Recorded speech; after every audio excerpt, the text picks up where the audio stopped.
Hi guys, welcome to this video about how he feels about you. So this is what tarot readers tell you versus reality. And if you've been with me for a while and you know my channel, you might be kind of curious about why am I making this video for you? Because this is a challenge.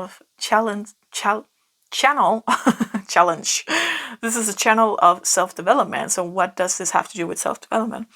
I'm just gonna say there's a twist. There's a twist. So this is not for people in relationships. This is for people who's single or in situationships or have some kind of connection where they're unsure about what's going on. And this is a general reading, so it's not your specific energy I'm tuning into. It's a general energy. Yeah, so take what resonates, right? We got 4 piles, pile 1, 2, 3, and 4, and we got the timestamps in the description box below. So if you haven't chosen your pile yet, put the video on pause because we're going to jump to pile number 1 now. Pile number 1 is for those who chose this pink flower. So let's take a look at how he feels about you, what tarot readers tell you versus reality. So this first pile is what tarot readers tell you. Just so you know if it resonates or not. If it's not your story that the tarot readers keep telling you, then pick another pile, or maybe that's not a message for you in this video, but it's just for you to know. So let's see what tarot readers tell you about how he feels about you. Passion. Separation. Okay. Transformation. Transformating the separation, maybe with passion. Let's see. Reflection. What you contemplate can actualize. So I'm thinking straight away twin flames here. That might be something that tarot readers tell you. Or maybe you feel yourself. We got Silver Sisters. Time to take protection from toxic thoughts and energy. Again, with the twin flame. 2 of the same here, right? Yes, oh, actually, this screams twin flame. Now that I see it like this, because twin flames has a lot of passion. Twin flames has a lot of transformation, and twin flames usually go through a separation period. And I'm thinking, since you are watching videos about how does he feel about you, you're probably in a separation, or he's could be a girl, a woman as well. I'm just saying he. It's easier. Could be he's like withdrawn, so you're still in some kind of communication, but he's withdrawn, right? And for some of you, I feel like there's a third party situation that either he's in a relationship, or like he works a lot, or I'm feeling like there's some kind of excuse here, right? There's some kind of excuse, like, I can't be with you because I'm in a relationship. Well, that's a perfectly well excuse. It's a good excuse.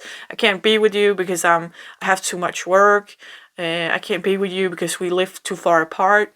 Something like that, right? And I'm saying excuse because it's the... instead of looking within, instead of realizing, instead of being truthful towards how he feels about you and what you have here, that's a mirror here, right? Looking in yourself, and these sisters here, so like twins. It's like it's too much. I can't face it, right? It's easier to just stay in this relationship that I'm already in, and if he has children, there's responsibility there. Or it's easier to just keep working and focusing on the work because I can't, like, this is too close. Like, the thing that you are mirroring back to him, it's too much. He's not there yet, right? So that might be, if you're in a separation, that might be why you're in a separation. Because he's not there yet, right?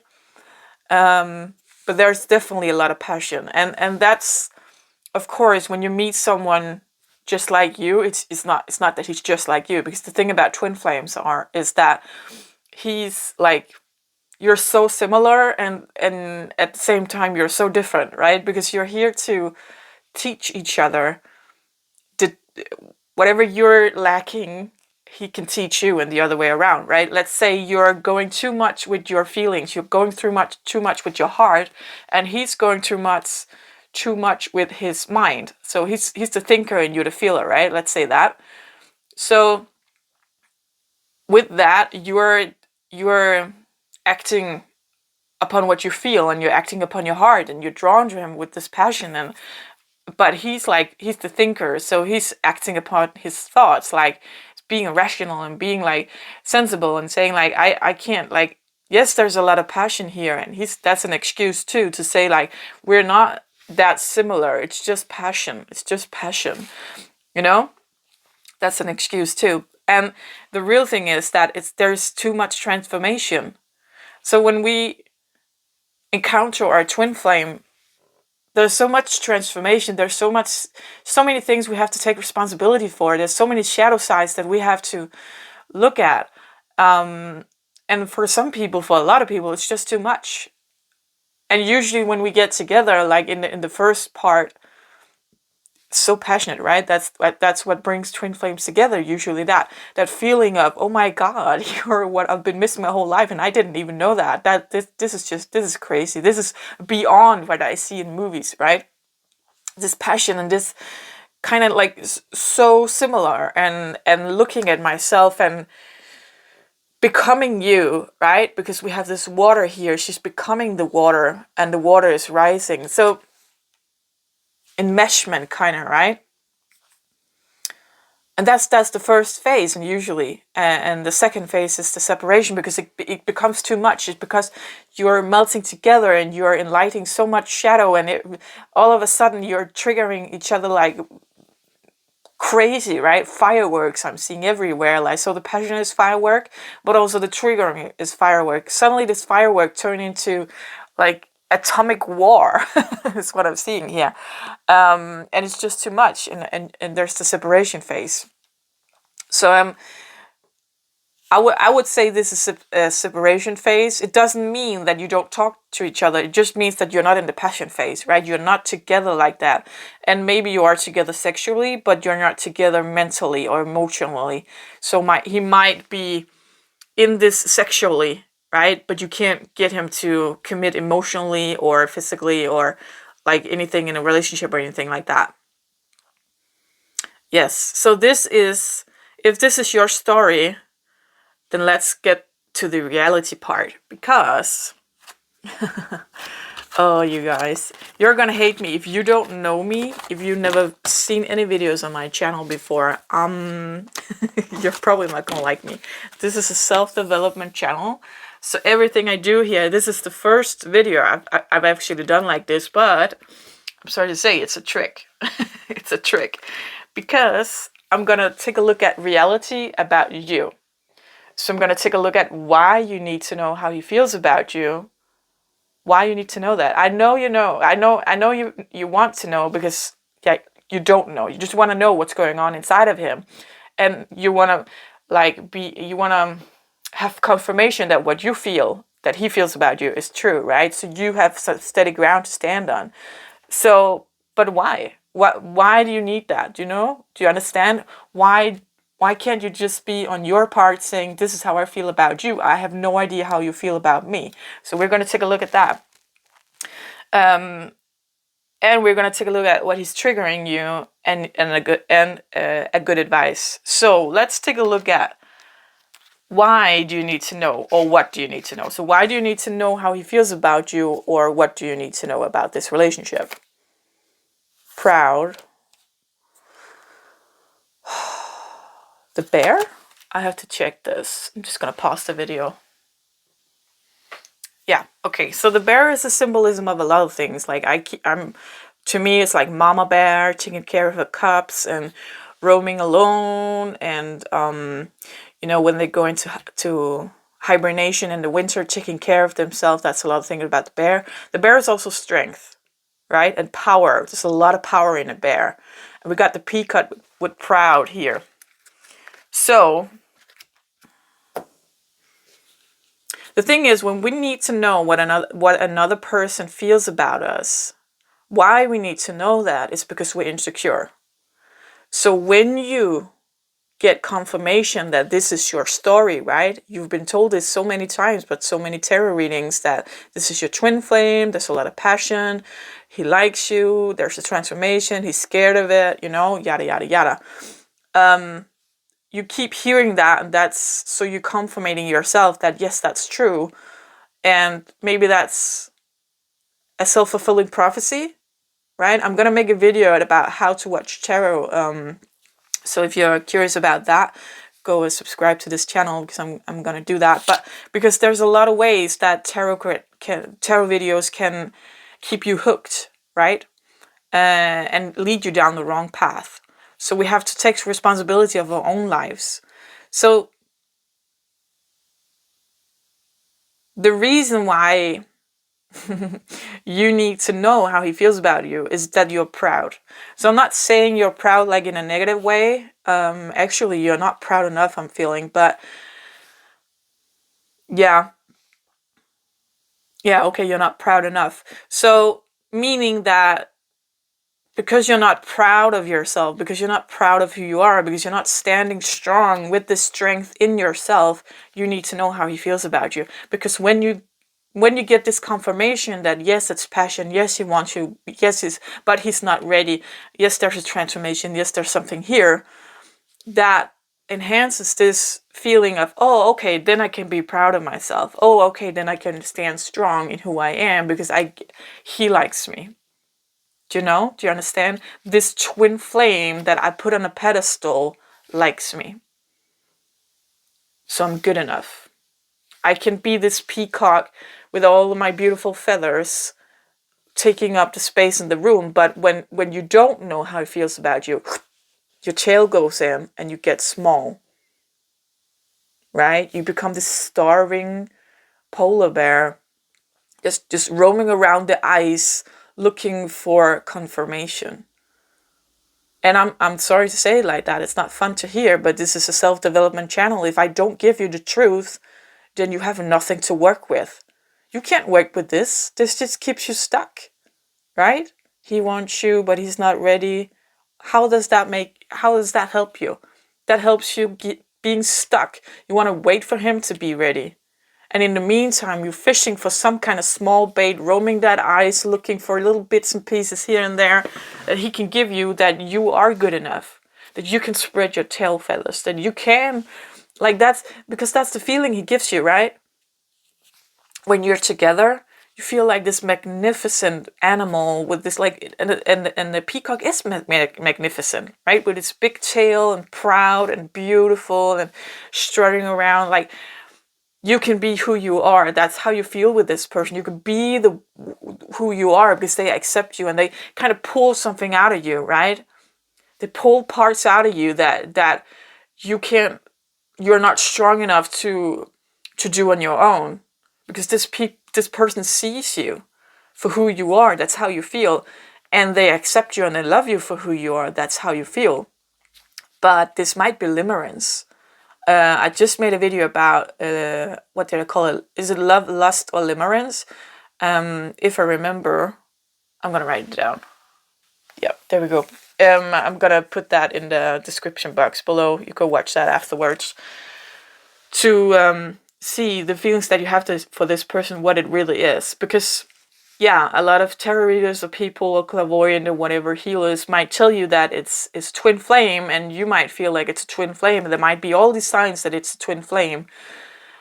But I believe that we're here to learn. And the universe doesn't operate with true or false or right or wrong. That doesn't exist in the universe. That's a human thing. Only humans go with truth and lies. If there's something you need to learn, then the universe will guide you down that road. So if there's something you need to learn to stand proud in who you are, and the first step of doing that is meeting a person that drags that out of you, right? That gives you this space where you are allowed to feel proud of who you are and standing strong in who you are. Then that's the first step. Then the next step is taking that person away so you can do it on your own. Because you don't need that person to do it. You just needed them to show you that this is who you are. Now you need to be this person with everybody. And the reason why you're missing this person and the reason why you feel this big connection, I'm not saying there's not a big connection. We'll take a look at what the other cards say. But the reason that you feel it, one of the reasons, is that they create a space where you can be you. Of course, that's gonna make a big connection for me. For you, sorry. Of course, that's gonna make you feel like you definitely have a love wound, right? Like the things you didn't get in your upbringing, in your childhood. That's what this person is giving you, right? And you might be giving that person the same. Maybe, maybe not, because this is a separation. So maybe this is just limerence. Yeah. So the reason why you need to know is because you feel strong. This person makes you feel strong and proud of who you are. Next step is to do that without this person. That's why you're in a separation period. You don't need that person. You only needed that person to show you this. Now it's you. It's your responsibility to take a step back and say, okay, they showed me who I am and who I can be. And they show me that I just need to stay strong. I don't like you're kind of, it gets to an addiction kind of thing when you need that person to be who you are. Do you know what I'm saying? You don't need that person. That's what you're feeling because you're so scared of being who you are because no one ever really accepted it. But as soon as you stand strong in who you are, being this peacock, other peacocks will see you and, oh my God, you're a peacock too, girl. Yeah, high five. Let's peacock together. And shake that tail feather. Right? Other bears will see you and say, oh, bear mama, you're so great. You're so cool. Do you collect any mushrooms around here? So, if you're just staying small and looking like a rabbit, the bear won't come up to you because you're not another bear. You're a rabbit, right? So this person is teaching you to come out of your shell. They're showing you who you really are. Now you need to be that person. You need to be you around everybody. Gorgeous. I love that. Okay, let's put this like that. So, next cards. Oh, wait a minute. That was actually for this one. But since they came with this pile, yeah, next card. So what is triggering you? Yeah, so okay, that belongs in this one. Love yourself first, definitely. Yeah, this makes so much sense. That's such a typical thing with the twin flames journeys, right? Love yourself first. That is usually the lesson.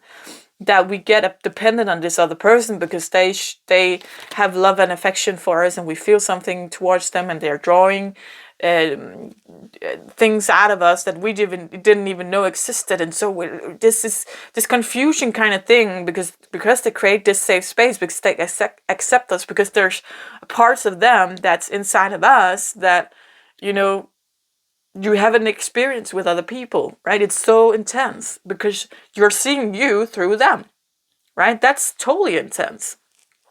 So you're seeing yourself with another person's eyes. The love that you, like the parts that you love about this person is actually parts you love about yourself. And because they're giving you love for that part, you're loving yourself. I know that's kind of complicated, but they're triggering this in you. Love yourself first, right? And right now, as long as you are roaming the ice looking for bits and pieces where you can get this from him, you're not loving yourself. You're not loving yourself when you're getting breadcrumbs. It's a separation. He's just not. Maybe he's just not. I want to say he's just not ready. That would be whatever a tarot reader will tell you. I will tell you this is not your person. That's what I feel. I know that's hard to understand with everything you've seen and heard and how you feel, that of course this is your person and only you know what's true for you, but this is a self-development channel, right? I'm here to teach you something about yourself, and I'm feeling like this is not your person. So they're here to teach you to love yourself first, right? What else are they here to teach you? So what did it trigger in you? Yeah, that's the question. Love yourself first. Grandiose. Freedom. Goofy.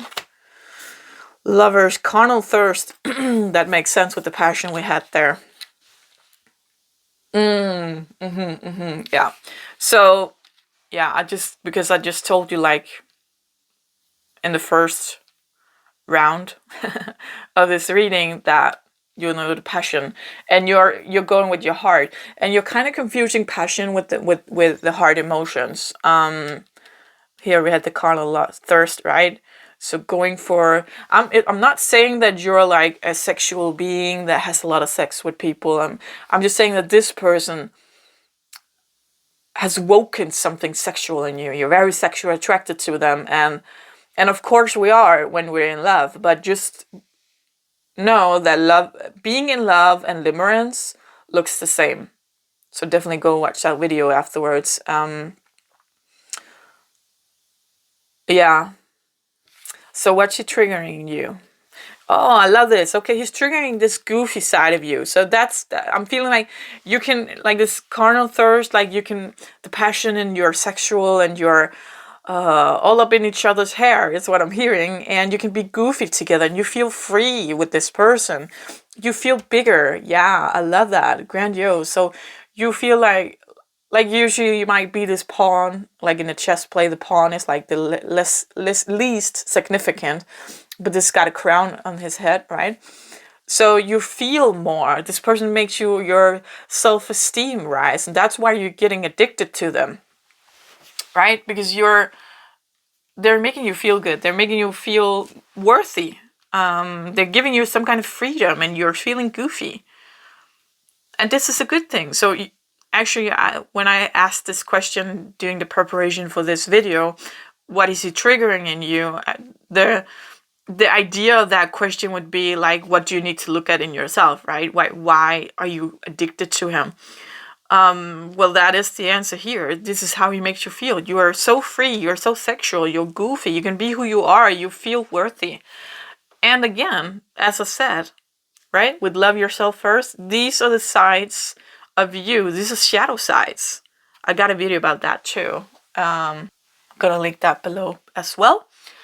Shadow sides is the parts of us that we don't see, and usually people talk about shadow sides as if it's something bad, but it's all kind of emotion. It's all kind of personalities. Like, a shadow side of being goofy is that maybe there wasn't room for you to be goofy when you were growing up. Maybe that was a trait that your parents didn't like. Like, stop that. Be serious. Sandra, come on. Like, so this person, this goofy side to you, he brings that out in you, and you feel safe around him because he's goofy, right? That might be a thing that you're attracted to about him, that he's goofy. That allows your goofy side to come out, right? And that feels great because you're setting yourself free, right? Freedom. And it feels great because you feel more worthy. So the thing is about twin flames that we mirror, right? We see this part in the other person that is really a part of us that it's in the shadow.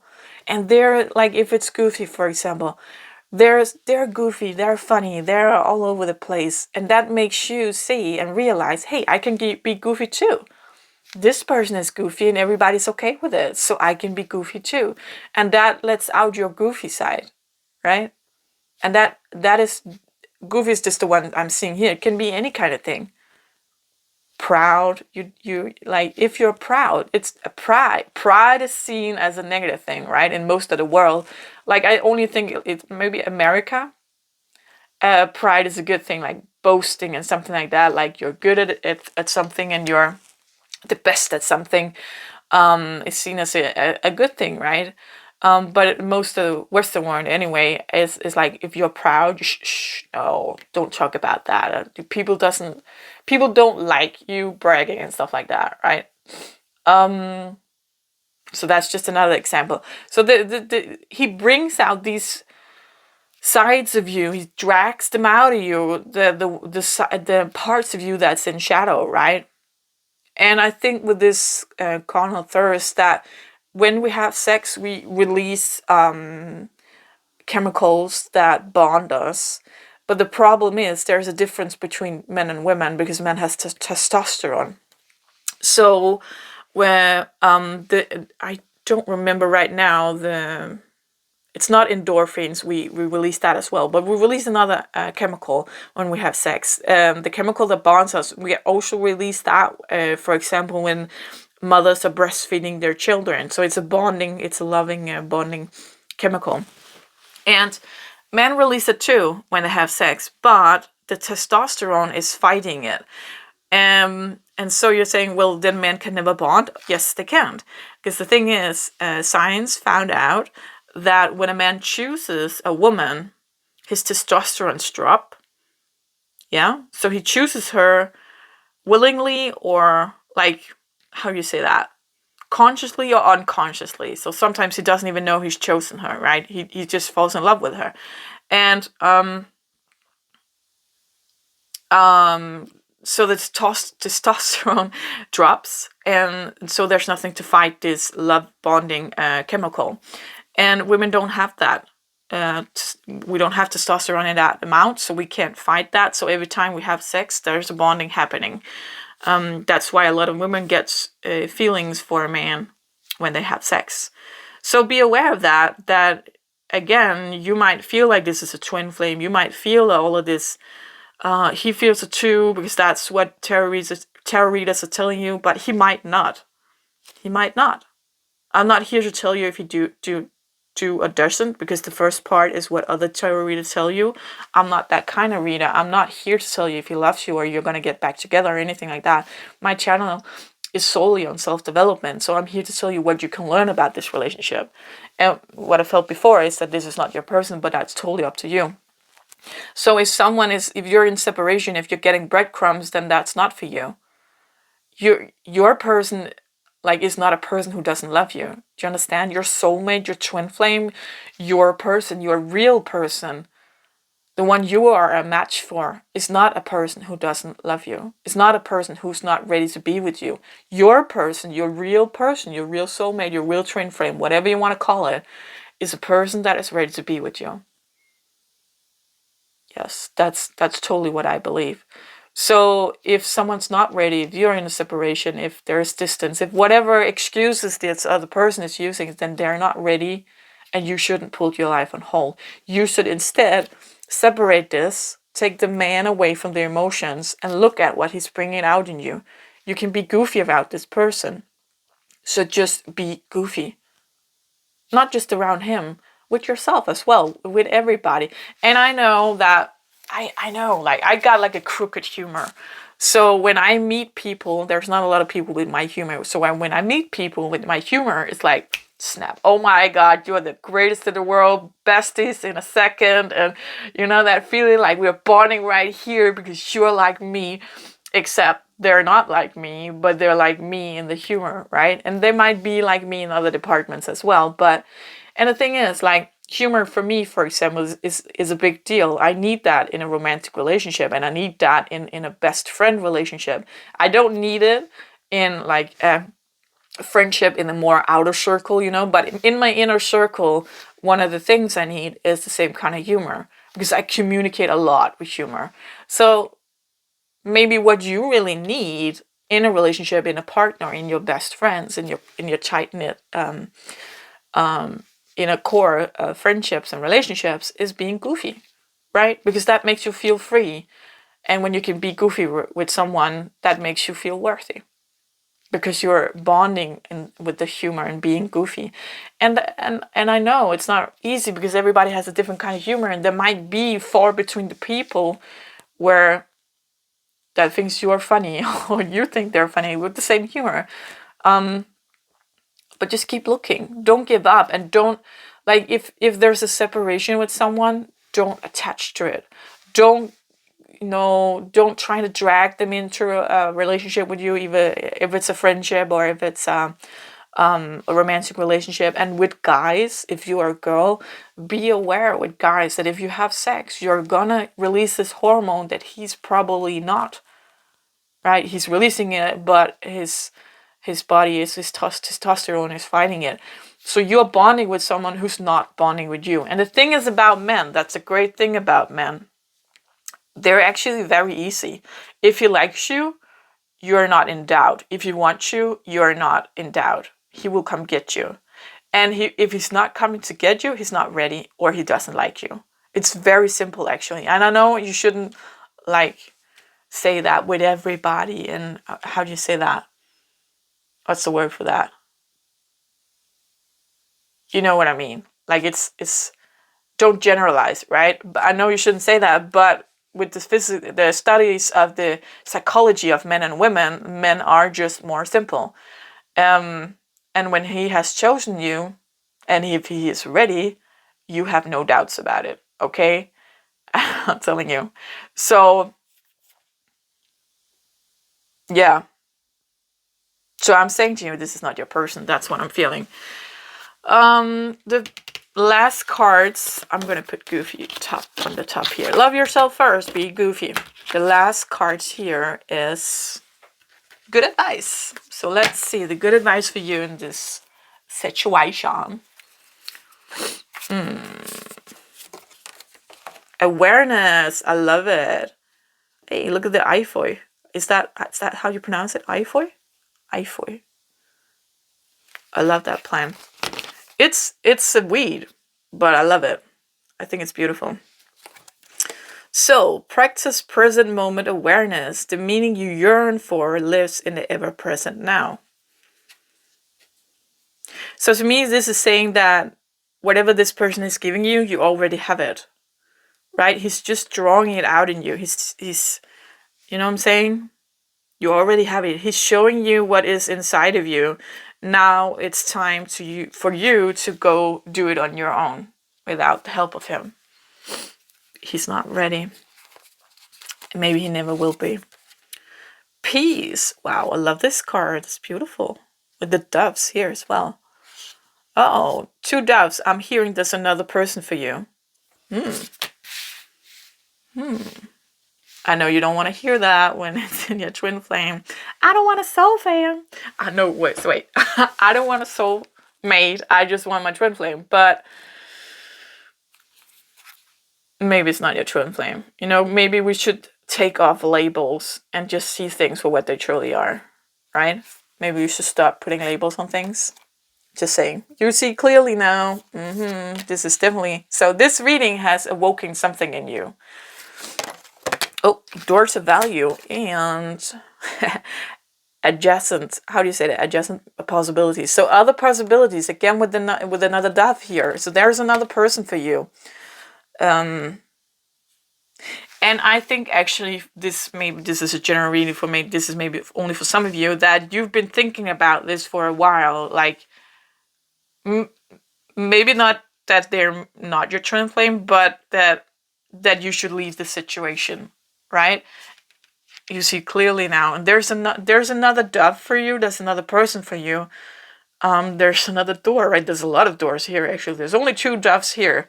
Maybe there's 2 other person for you, but I'm feeling like the doves belong together. So there's another person for you, and there's a door for value. So, oh wow, they're telling me this. So this person was a gift for you, right? That's how you need to see it. This person was a gift, teaching you that it's okay to be goofy. It's okay to bring out these sides of you. It's okay to not always be so serious. And you might be serious because that's what you learned. Wow, my English today. That's what you were taught when you were growing up, right? Don't be so goofy. Get your act together and be serious and stuff like that. Yeah. So this person was a gift in showing you who you really are, but this person isn't. Either they're not ready for you, or either they're not into you. You might think that they are, but like if you have childhood PTSD, oh my god, childhood PTSD, then you can't see the red flags. And that's a totally another video about childhood PTSD, but then you won't know. Then you will think that breadcrumbs is love, and it's not. So there might be something about checking out some childhood PTSD. I think I'm gonna see if I can find a good video about that and link it below. I haven't done any myself. I don't think I would be, because that's not my expertise. But I'm gonna link that below as well. So we got the video about the limerence, we got the video about the shadow sides, and I'm gonna find a good video for you about childhood PTSD and love. Okay, so go check that out in the information box. If you like this video, it resonated, please give it a thumbs up. And do join my channel if you want to learn more about yourself and self-development. Go check out my playlist about pick cards. Yeah, that's all I have to say. So, take care, you guys. Bye. Pile number 2. You chose this blue flower. So let's take a look at, first of all, what other tarot readers tell you about this, how he feels about you. And then we're gonna take a look. Then we're gonna take a look at reality afterwards. So this is to know if this is your pile. This is like should be the storyline, the message that you hear from other tarot readings as well. So this is a video. I'm just assuming that you've been watching other tarot videos. Yeah. So this is to see if this fits your story, right? Okay, flirt. Extend your light-hearted energy to others. How does he feel about you? Life energy. Magical blessings. So he might feel like you're a magical blessing. Giving him life energy. Yeah. Extend your light-hearted energy again. Life energy, light-hearted energy. So you might be awakening something in him, right? Homeland, arrival, a journey ends, establishment, building, settlement. So definitely something here about you're his girl, right? He want to build something with you. Homeland, he feels at home with you. This is the real deal kind of thing. Water flight, heaviness lifts, burdens are cast away, a weightlessness. Wow. A golden gift, magical help is on its way. Golden gift. So this is a crazy reading actually. He's definitely you're definitely his girl, right? If you're a girl, if you're a man, I'm sorry, but just making the assumption that this is a heterosexual couple. I'm sorry if it's not. Make it fit if you're not. So magical blessings. Everything I'm seeing here is about being lifted up, right? Seeing the sun, seeing the light. It's a golden gift. It's like everything he ever wanted. He's been waiting for you. You're the girl of his dreams, and he's like look at this picture here. I love it. If this is you, then he's like all over you, right? And you're like, I love it. He's so into you. He's so into you. Let's see if there's more messages in this, because that's a bit, I wouldn't say a bit tame, but I would like to see if there's more. Okay, we got the Emperor. So you're making him feel like he's the Emperor. You're making him like your feminine energy is so feminine that his masculine energy is just he's this, oh my god, this girl, this queen, I need her in my life. Princess of Pentacles. Oh, yeah. So, okay, he sees you as this person. You're very sensible because you're sitting here with the coins and the calculator thingy here. And she's writing things down. So he sees you as a person that has control of herself and her life. And that's kind of what he missed, right? He was missing that woman who knew who she was. So it's not quite a queen, it's still a princess, because you're still you're so youthful to him. Cool. 9 of Swords, 5 of Cups. Okay, I'm seeing here that. So all of this actually scares him a lot. He's very afraid to fuck up, is what I'm seeing here. And he's afraid to say something wrong, he's afraid to do something wrong, he's so afraid to lose you.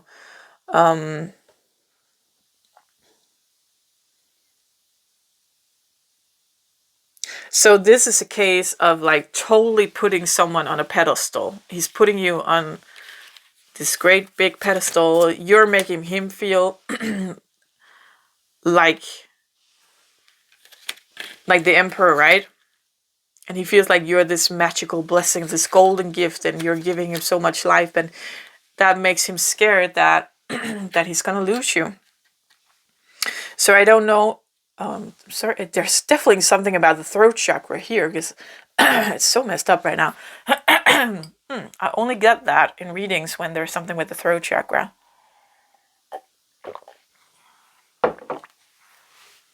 So more messages. So he's scared. Maybe he's scared of telling you. Maybe you don't know he feels this way about you because he's so scared to make a wrong move, but he's so into you. We got justice. Yeah, so he feels like you're here, right? That woman he's been praying for his whole life that he didn't even know existed. Finally, you're here. Okay, so I'm very surprised about this, actually. No, I'm not like that. That sounds wrong. I'm so surprised he likes you like this. No, I'm not. But this is crazy, like infatuation. Really, really, like I'm not sure it's healthy, but yeah, let's take a look at reality. So, if you're new to my channel, you don't know that this is a self-development channel. So what I do, the readings I do is about you. So this here is what other tarot readers tell you. I'm going to tell you what you need to learn from this situation. So I'm going to give you cards of why you need to know how he feels this about you, or how he feels about you. I can't say that this is how he feels about you. This is just what tarot readers are telling you. And sometimes we get into a loop because we keep hearing the same message again and again, that we start believing in it, but that might not be true. Just saying. So that's why it's so important for me to, here on my channel, to just keep it on you. Keep the focus on you, because that's what you can change. You can't change how other people feel or how they act. You can only change how you feel and how you act in your life, right? So a lot of people in love situations, like in separations and stuff like that, or this maybe, are kind of kept in a waiting mode because they're waiting for the other person to, like this person, he might not have told you this is how he feels about you, so you're waiting for him to tell you, but that's not how he feels. This tarot readers, it's that's the thing about the love readings for tarot, right? They can be wrong, and they can keep you in a toxic loop. So the thing I want to ask here is, why do you need to know how he feels about you, or what is it that you need to know about this relationship, situationship, whatever, connection? After that, I'm going to take a look at what he's triggering in you, right? And then I'm going to give you a good advice at the end. So let's take a look at why you need to know, or how he feels about you, or what you need to know about this connection. New love, book, and bound. Gonna need more cards for this. Why do you need to, oh.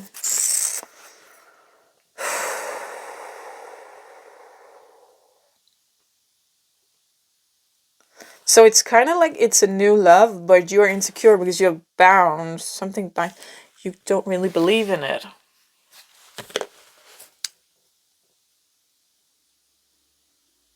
Okay, so I'm thinking that he is showing you all of these feelings, or you're kind of, if you're an empath, you're picking up on how he's feeling about you, and you're watching these videos to get confirmation that you're right, or that what he is showing you is true.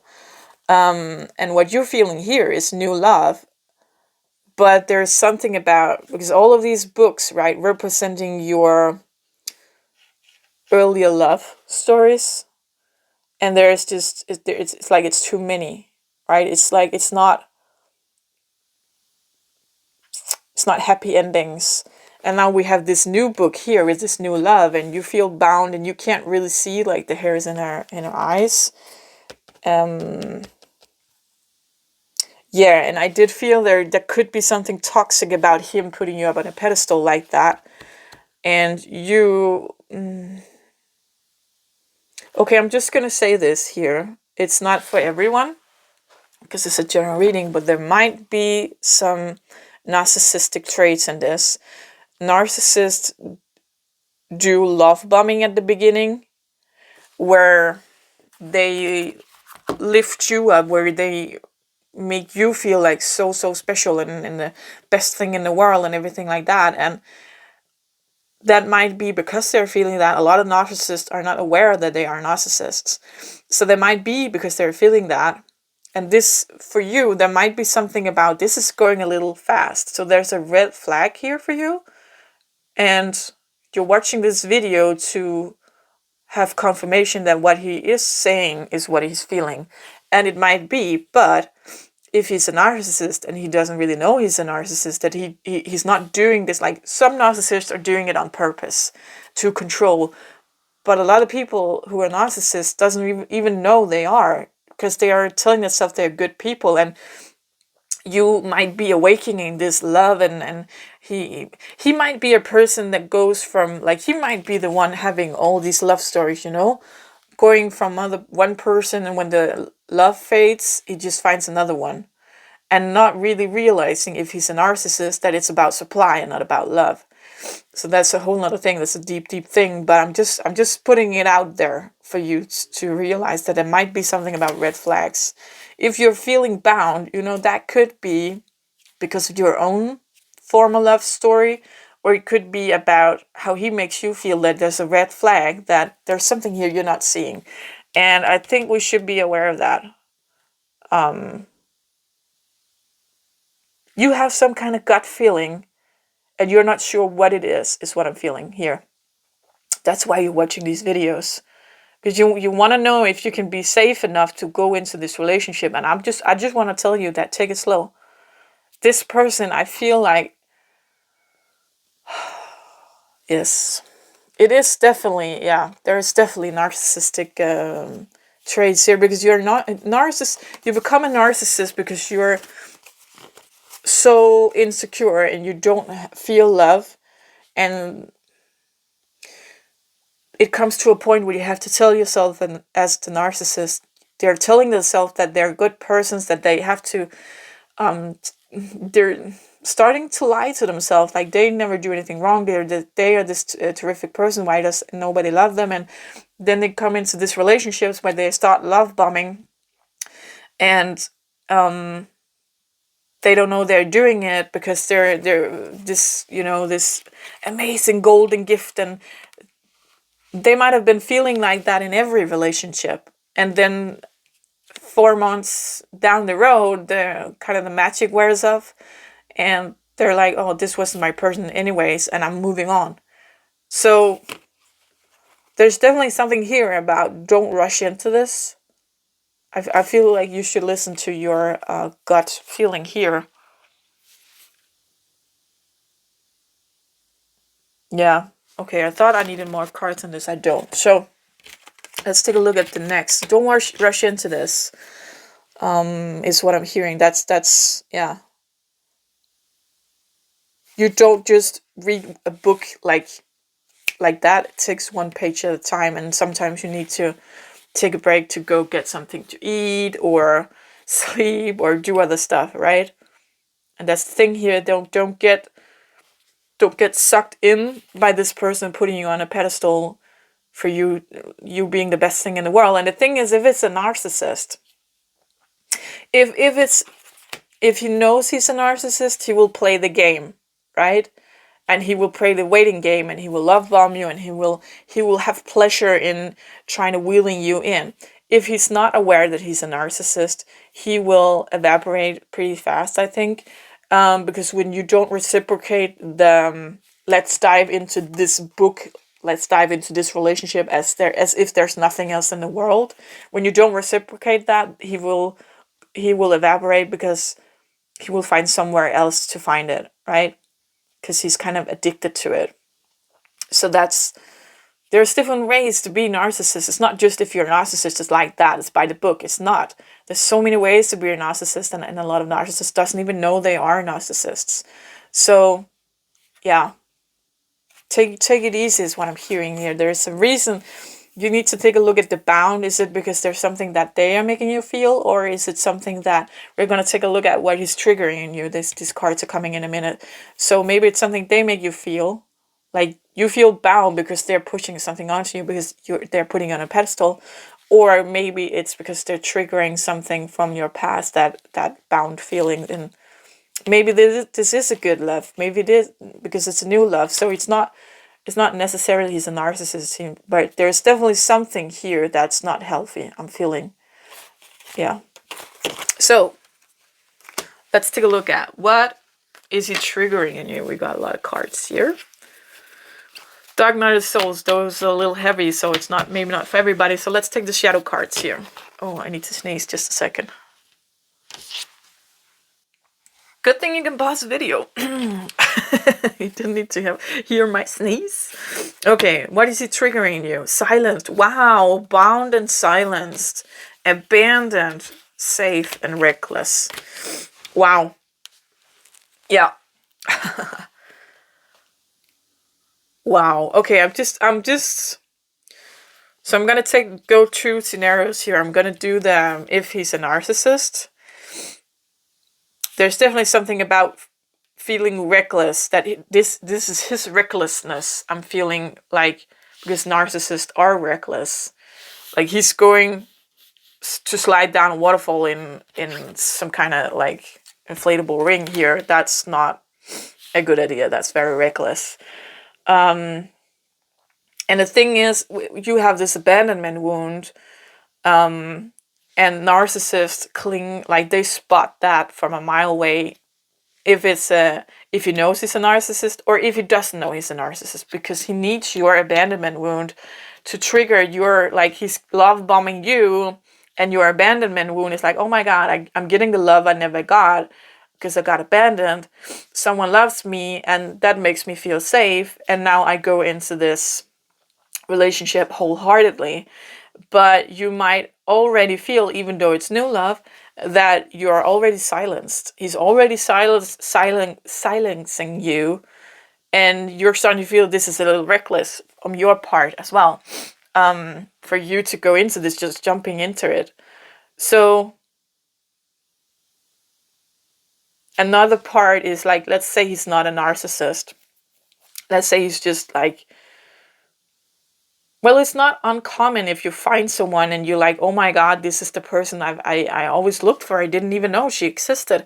Of course, there's something about being scared of losing you and being scared of doing something wrong.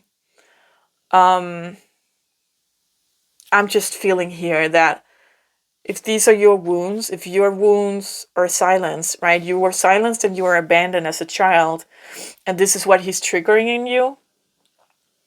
Like, that's not healthy love, right? Because healthy love would soothe, they would heal, they would not bring this to the surface. They will bring it to the surface, but let's say like you have an abandonment wound, and this person is like, you're dating and he's going out with his friends tonight, and you're like, oh no, he's gonna meet another woman and he's gonna abandon me, and that just sucks. But I always learned that I shouldn't say anything. I should just be a pretty girl, not voicing my opinion. I'm just staying silent here, being scared that he's gonna abandon you. In reality, he's just out with his friends, and he's not going to meet another woman because you're his golden dream, right? And the whole night he's going to be thinking about you. But he doesn't want to overdo it, so he's not texting you that night because he's so scared that like he's moving too fast. I think that you are putting off this energy that this is crazy with my face, you guys. With the throat first, and then now with the nose. With the sneeze and everything, and I'm usually not this snotty, so this is crazy. Okay, that's the other story. Okay, so let's put away that narcissistic part and say this is healthy. This is a healthy relationship. Just a second. I just had to go blow my nose. This is crazy. Yeah, so let's say this is healthy. Then he's triggering all these abandonment wounds, and you're so scared of losing him because you're feeling that safe thing too.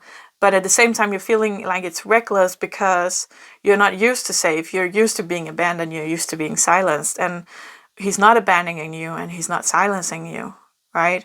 But again, this is a card of new love. So one thing is that it's a card new love, meaning that you just met each other, take it slow, right? Still take it slow, no matter what. And look out for red flags and kind of determine, is it something inside of you or is it this other person? And that can be difficult sometimes. So take it slow. Another thing with this new love card is that it can be a different kind of love that you're used to. So if this person is healthy, it's a different kind of love that you're used to because you're used to being abandoned and silenced. And I'm getting something with my ears now. So you guys, this is like, whatever this is, they're triggering you crazy because my body is so responsive right now of this. Let's take a look at the Dark Night of the Soul from the Mystic Moon Oracle here. She's got, these are heavy. These are heavy shadows. So this is shadows too, kind of like what he's triggering in you. I made a video about your shadows. I'm linking it down in the description box below, so you go watch that afterwards. You might have learned something about yourself. There's a video also about, is it love, limerence, or lust? You can watch that too, about how you feel about this person, making you more clear about what's going on inside of you towards this person.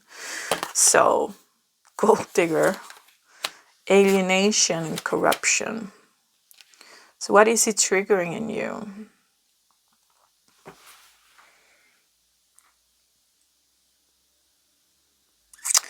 So with the gold digger, like usually you would be saying that maybe he has a lot of money and that's what you're going for. But gold digger to me is about, does another person have something that you want, right?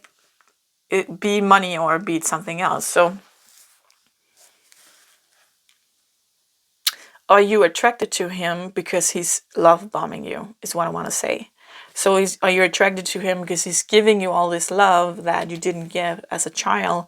Is he kind of making you safe? Is he kind of making you reckless? Sometimes being reckless it's a great feeling, right? Like, fuck this shit. I'm gonna go do this waterfall on this floating stuffy. And I'm probably gonna die because that's not safe. And I'm gonna do it anyway. Kind of adventurous, right? Is with the corruption here, is he corrupting you, right? Is he bringing you down? Like you feel like it's the light at the end of the tunnel and coming out of the dark place because he's love bombing you. Let's say that if it's the narcissistic path here, if he's a narcissist, he's like he's taking you out into the light. But in reality, because there's death here, he's not. He's just taking you into a darker place and kind of luring you with the light, with the love bombing, right? And that could be a feeling with the bound as well. Like if he's love bombing you, you get addicted to him, right? So there might be some childhood CPSD here for you. No, I'm always saying that wrong. Childhood PTSD. I'm gonna link a video down below. I haven't made any of that, but I'm gonna find a good video about childhood PTSD and love, and I'm gonna link it down below as well, so you can go watch that because you might learn something more about yourself. When we are abandoned and silenced, we are emotionally neglected, and that can create childhood PTSD. So that's a good thing to know about yourself. Alienated, yeah, that's kind of the same thing as abandoned and also silenced, because you're not like one of us, so we're abandoning you. You're not like one of us, so you can't speak up. You have nothing to say here. Your words doesn't matter. And so the thing is, if he's a narcissist, like he's at the beginning, it would feel like he's healing your abandonment wound and your silenced wound, because he's giving you love, right? The love bombing. And as time passes, because a narcissist is not able to love. Well, it's a spectrum, so you can't really say yes or no. But down the road, if you're far enough down the spectrum of narcissism, I'm probably gonna make a video about narcissism at one point. I really want to, but if you're far enough down the spectrum of narcissism, you're not able to love another person. You're not even able to love yourself. You're lying to yourself, and you can't get a truth from a person who's lying to themselves. So, anyhow, it might feel like they're healing you at the beginning with the silence and abandonment wound, because they're listening to you, they want to hear your opinion, they're putting you up on a pedestal, and they're definitely not abandoning you. And by time, because you are not what they want, because you can never be what a narcissist wants, they will start triggering your silence wound again by not listening to you, by saying that by gaslighting you and saying that what you think is true is not true and your opinion doesn't matter, and they might bring you down even. They might start abandoning you, ghosting you, not answering, not taking you seriously, and stuff like that. And you feel alienated again, and you feel this corruption feeling. So you might not be feeling this now. It might be trickling in a little bit, but I don't think you're feeling it now. But be aware of the red flags. So, oh my God, my face, you guys. If this is not a narcissist, let's take a look at what he's triggering in you. Yeah. So let's say this is a healthy person. The thing is that you're not used to healthy people. You're not used to healthy people. So it feels kind of alienated. And it feels kind of reckless. Like you don't know.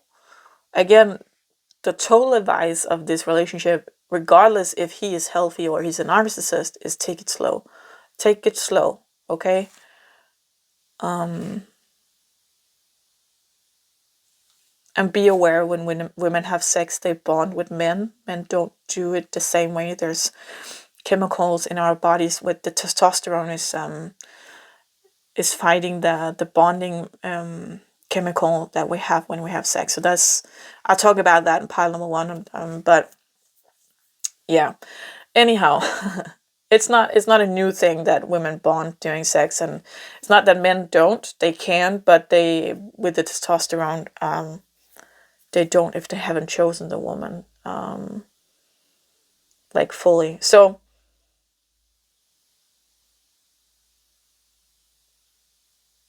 my feeling is that you're not ready for a relationship.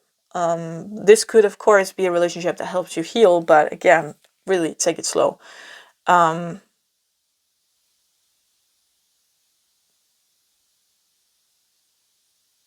You're so full. I'm feeling like you're so full. There's so many things inside of you, and you can't really comprehend a relationship. You want the love because you have the abandonment wound, but at the same time, it's just like you don't have the energy for it. So you might become this gold digger that just wants the guy for what he can give you, not money, but love, right, and affection.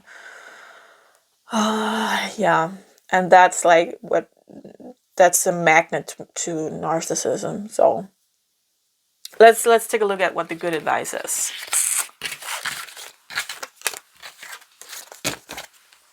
What's the good advice for pile number 2? Oh, we got dreams. Think big. There are unseen forces ready to support your dreams. Willpower. Envy. Friendship. Clear out the clutter. Got a lot of cards. Be playful. Know your worth. Reclaim your power. Truth transcends illusion.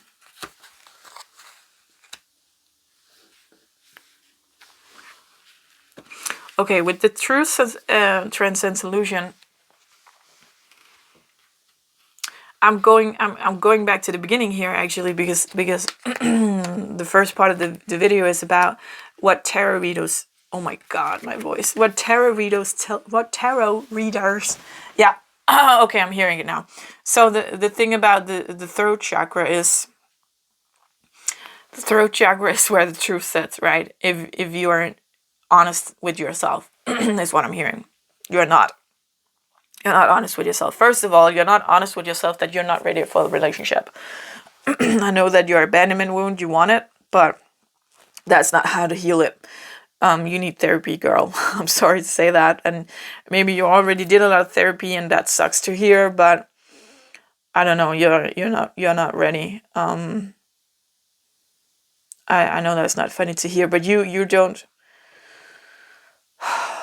can't give because you're so wounded yourself. You don't know where to put it, and you don't know. Yeah, it's now no.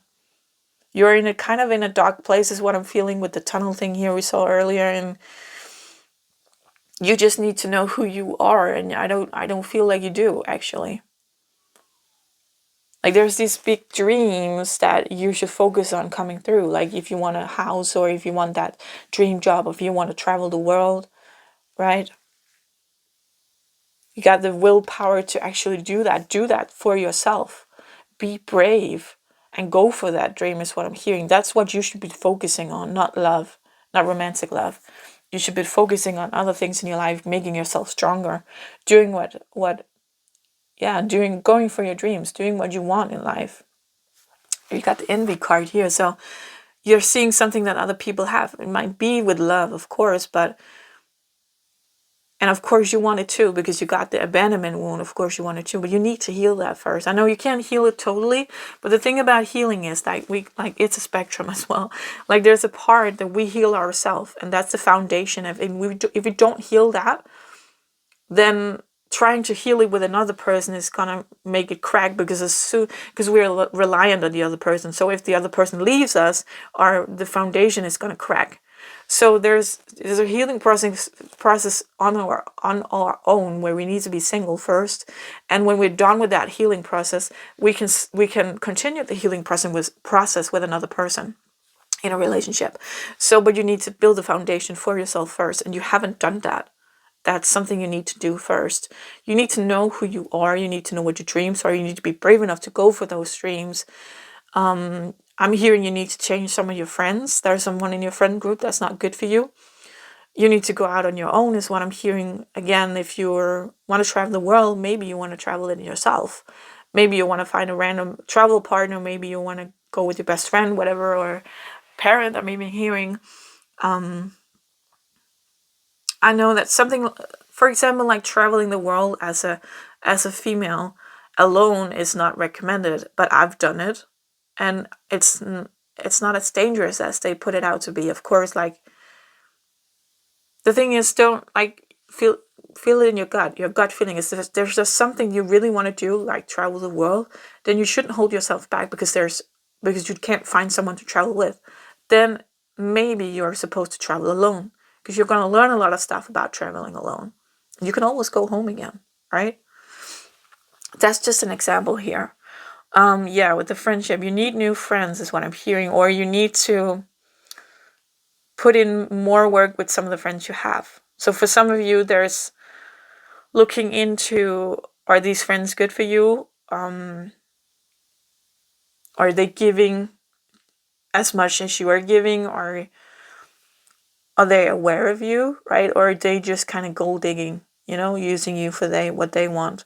Is it always you contacting them, or when they contact you, do they want something from you, for example, right? So there's starting off with good friendships is what is helping you building the foundation, clear out the clutter.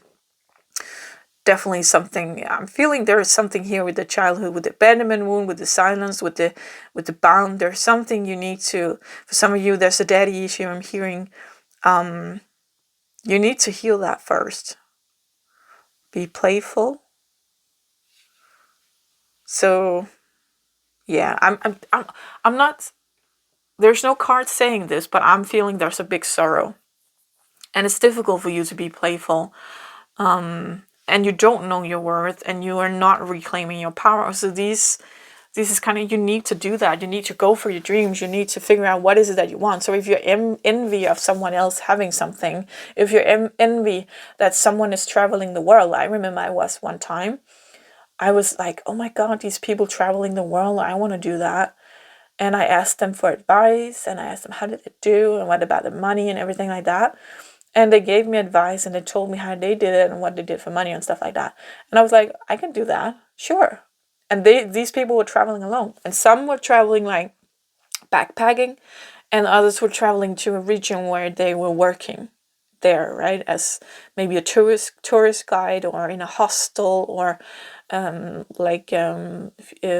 I got a friend who went to Africa to work with children, so stuff like that. And this is not just travel. This is everything. Like if you want to buy that house, ask people who bought a house. What do you do? What do you need to know about buying a house? Maybe you need to, like, let's say you live in the States, right? Maybe you need in United States. Maybe you need to live in another state.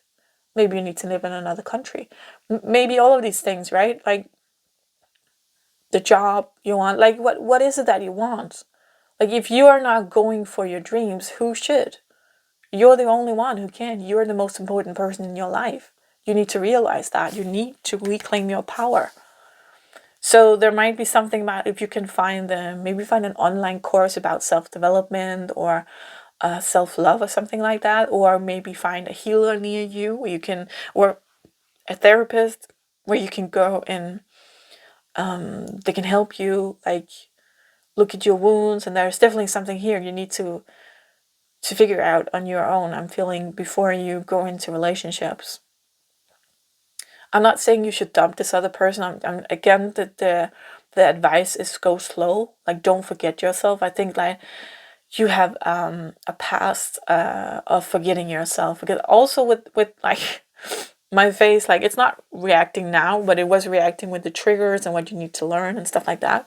Like, romantic relationship triggers the hell out of you. So even if it was a healthy person, they would trigger the hell out of you. But the thing is, a healthy person usually is not a match for someone who's not healthy, and emotionally you're not healthy. There's something you need to, like, you need to put yourself first, and you need to realize that you need to love yourself, and you can't be ready for a relationship before you do that. So I don't hope that's too harsh a message, but that's what I do here in my channel. I give you truths, so so you can do something about it. Like, you only got the power of you. You don't have the power to change someone else's mind or feelings or actions. You only got the power of you, right? You and your life. So yeah, go check out. I put it in the description box. A kind of videos, 3 videos here, and you can go take a look at the, is it love, is it limerence, is it lust, and you can take a look at the shadow sides. And I'm gonna find a video about love and childhood PTSD for you as well. And if you like this video, if it resonated, please give it a thumbs up so we can get out to more people who needs to hear this. And you got all love and support from me. You're gonna do great. You're doing great. Like, first step is to realizing what you need to do. So yeah, until next time, take care. Bye. Pile number 3. You chose this purple flower. So let's take a look at how he feels about you. What tarot readers tell you versus reality. So these first cards here is what tarot readers tell you. So this is just so you can see if this is your pile. Maybe it's not, and maybe that's another pile for you in this video. Maybe there's no message for you in this video. But if this here resonates about what other readers tell you, or what you see in other videos, or maybe how you feel about the situation, then this is your pile. So let's take a look at what other tarot readers say that he feels about you. Honeymoon. Enjoy the bliss of holiday time together. New beginnings. Honor the masculine. And catch me. Trust, surrender, leap of faith into the unknown. Respecting men, embracing the masculine divine.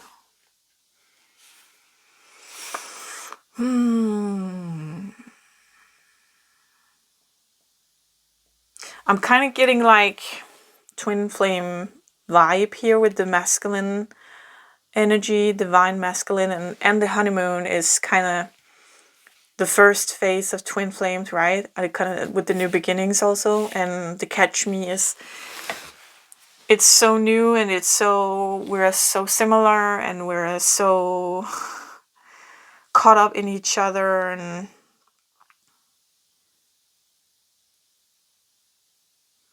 the message here I'm feeling is like he's feeling kind of released and trustworthy, and want to go down this stream with you, want to have this new beginning with you. Let's see if we can get more cards on that. 4 of Wands is usually seen as the twin flame cards. Yes, so tarot readers might have been telling you there's a twin flame relationship here. 4 of Swords is about healing. Page of Pentacles. Pages is about studying and learning and it's new energy. It's the youngest energy in the court card. So definitely something new here with a new beginning, honeymoon. Usually honeymoon is something we have after we get married, but I'm just feeling like the honeymoon phase is this happy place where we're just infatuated and in love and vulnerable, but feeling safe in being vulnerable. And yeah. Yeah. It's very short message. I'm gonna see if there's more. It's very straightforward. It's like he wants this, and he sees this as something that he wants. Let's see here. We've got 10 of Swords, King of Pentacles, 7 of Pentacles, and the Hermit. Okay.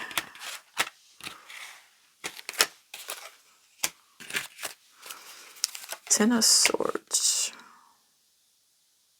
Wow, okay. So the Ten of Swords is usually like it's depicting endings, right? And we have to have endings to have new beginnings. So I'm kind of feeling actually that we got the healing here. You met him in a place in his life where he was not necessarily devastating, but there was some mourning here, right? I think from maybe a past relationship, but this is a general reading, so it could be like he lost a parent or he has been through a rough time with his work or whatever, but definitely a mourning period here that I feel like that's when you met him.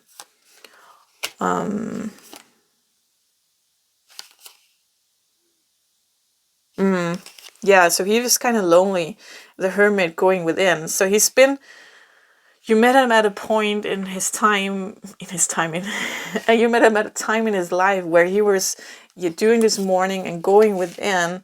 And I think focusing on the money, focusing on his job, on his finances. He was waiting to reap what he's sown, because 7 of Pentacles is about being patient. Like you're not plucking the apple before it's ripe. So I think that you came into his life in a time where he wasn't really focused on love. He wasn't looking for love, but here you were. And I think he's just kind of, I'm seeing him falling to his knees, kind of just surrendering to this feeling like I love this card, like here, yeah, just walking off the cliff and feeling so free. I think that the message here is that you give him something that he never experienced before. What do we have here? Strength. You give him strength. Yeah. And he wants to do this. He's just walking right off the cliff. He's so ready. He didn't even know he was ready for love. He wasn't focusing on it. And there you were, and bam. And he's just like, yeah, 100% I'm going into this. I'm feeling free. This person makes me feel free. I want this new beginning. I'm done with the mourning. I'm done with my hermit period. This person gives me strength, and I'm ready to reap what I've sown. Yeah, so for some of you might have heard the twin flame. And it doesn't, I don't really do well with labels, so to me it doesn't matter, but this is what a tarot reader would tell you. If you've been watching other videos, this should be like the kind of the core story. There is a general reading, so there might be, it might be diverse. So that's the story. If it resonates, it's yours. Okay, so now to reality. And here's the twist, because if you're new to my channel, you don't know this. This is a self-development channel. So I'm not here to tell you how he feels about you, actually. I'm here to tell you what's going on inside of you. So I'm going to give you some cards about why you need to know how he feels about you. Because there's a reason why you need to know how he feels about you. Because if you were a healthy, balanced person, you wouldn't, well, we could still be curious, but you wouldn't be watching videos to know how he feels about you, because as a healthy, balanced person, you would know that that isn't necessarily the truth. it might just be something you want to hear. So that's the thing about tarot. We can cling on to something that's not necessarily the truth, and we can watch, because of algorithms in YouTube and stuff like that, and Facebook and all of that. We get shown the same stuff again and again, so it becomes our truth. And that's what I want to help. I want to help you learn about yourself, teach you about yourself. So I'm going to get you some cards about why you need to know how he feels about you. And then we're going to get some cards about what he's triggering inside of you. And in the end, I'm going to get some cards about good advice. So let's see. Why do you need to know how he feels about you? Past life relationship. God. Curious. Okay. Loving. We got the cage and the birds.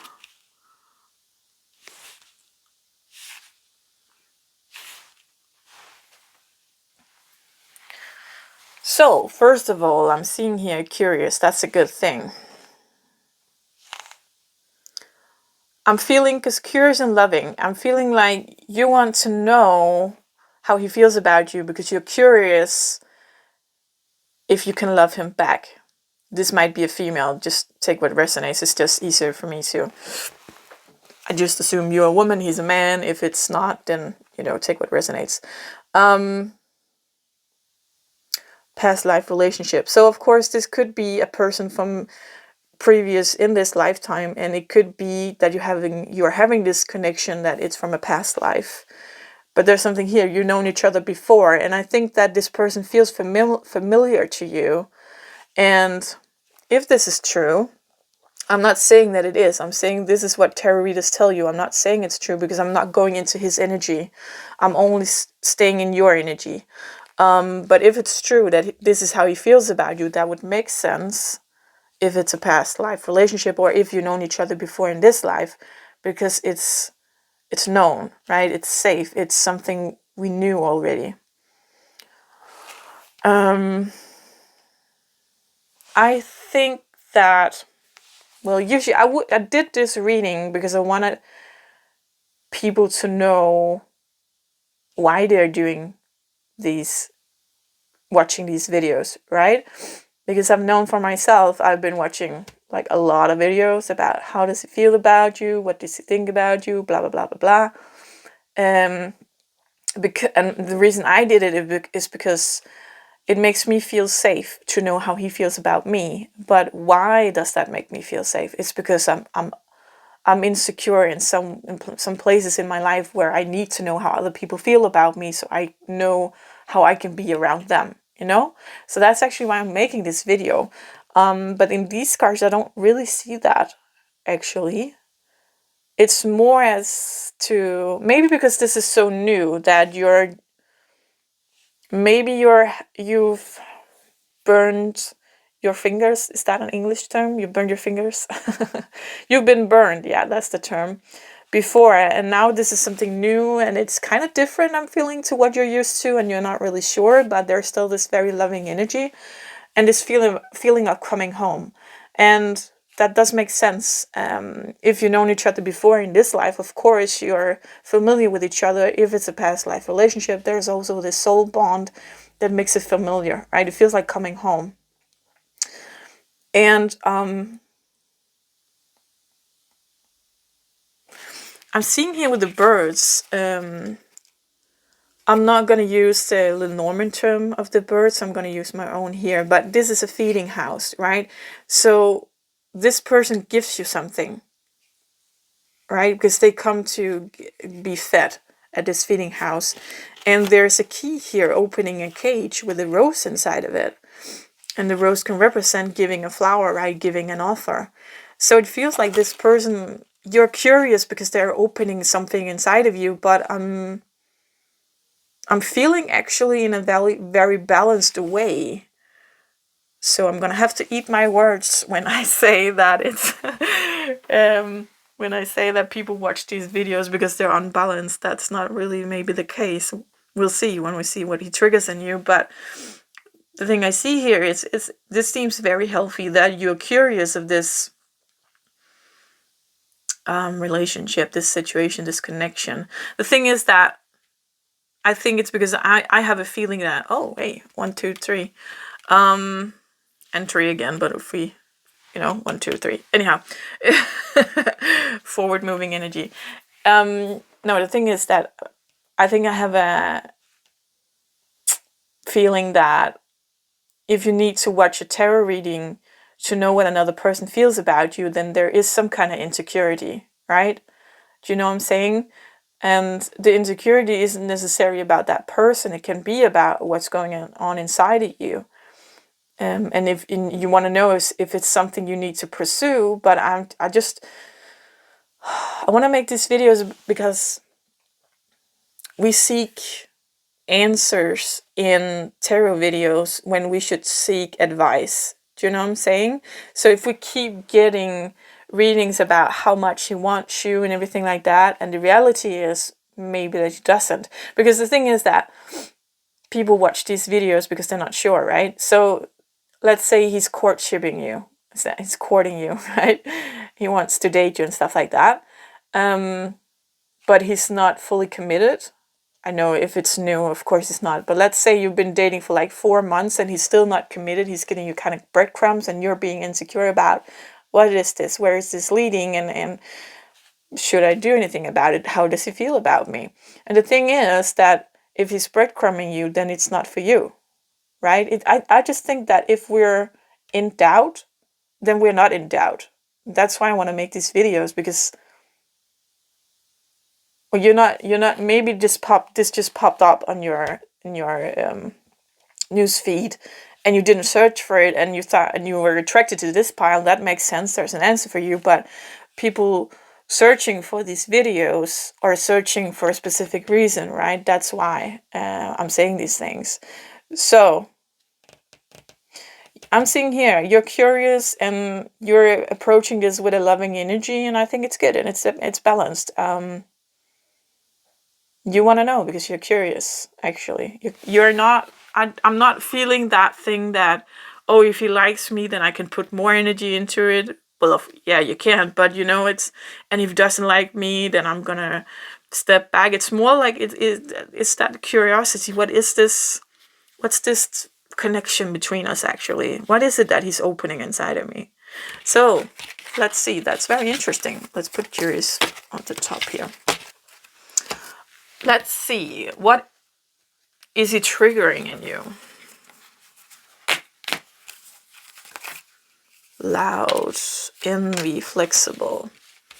I need more cards, I see here. Oh, not that many, you guys. Spirits.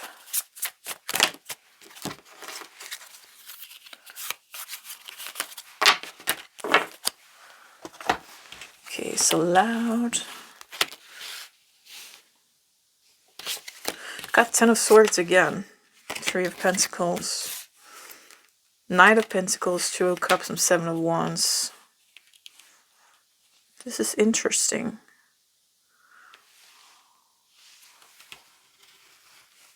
This is very interesting.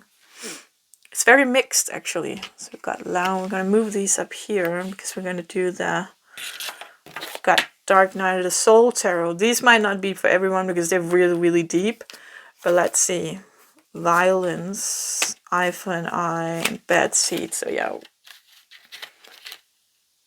that's really, really a trigger point. So I'm going to just look at these first.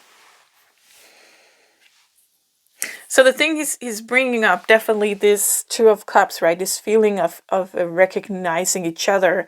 So either because you did know each other earlier in this life, or because you're like soulmates who knew each other from a past life.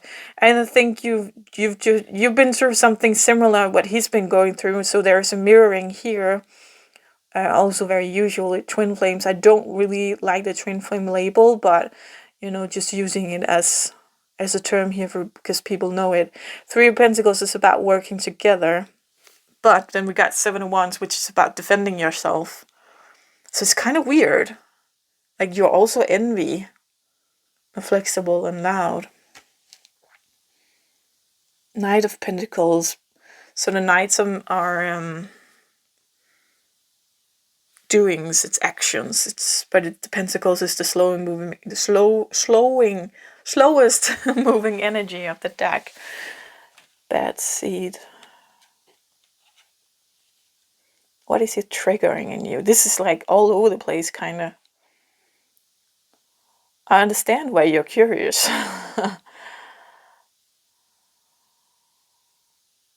I think the thing with the loud card here is that it's a good thing to get triggered, actually, because it's a shadow side of yourself that you've been taught not to be loud, not to be boasting, not to, like, it's kind of like, shh, shh, shh, go sit in a corner and look pretty, right? So this person is kind of, maybe they're kind of wild in a way, and they're kind of loud, and that makes it okay for you to be loud. Saying your opinion is what I'm hearing, actually.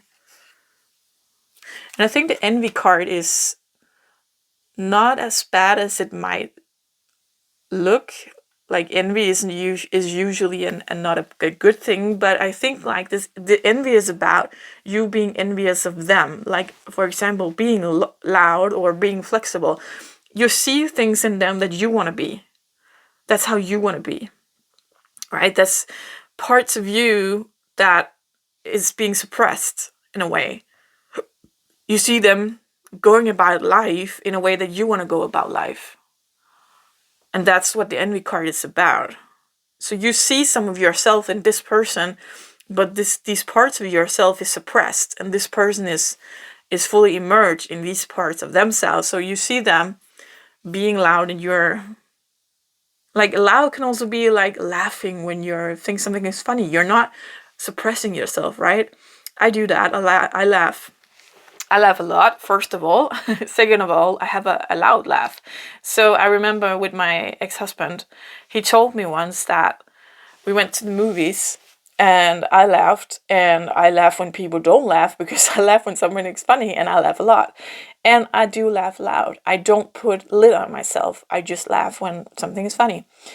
And he told me, and then like a few weeks later, we went to see a play with a friend couple, like a woman and a man that we're friends with, a couple, friends couple, I don't know. Anyhow, and that guy from the friend couple there, he's like me. He laughs a lot, and he laughs loud.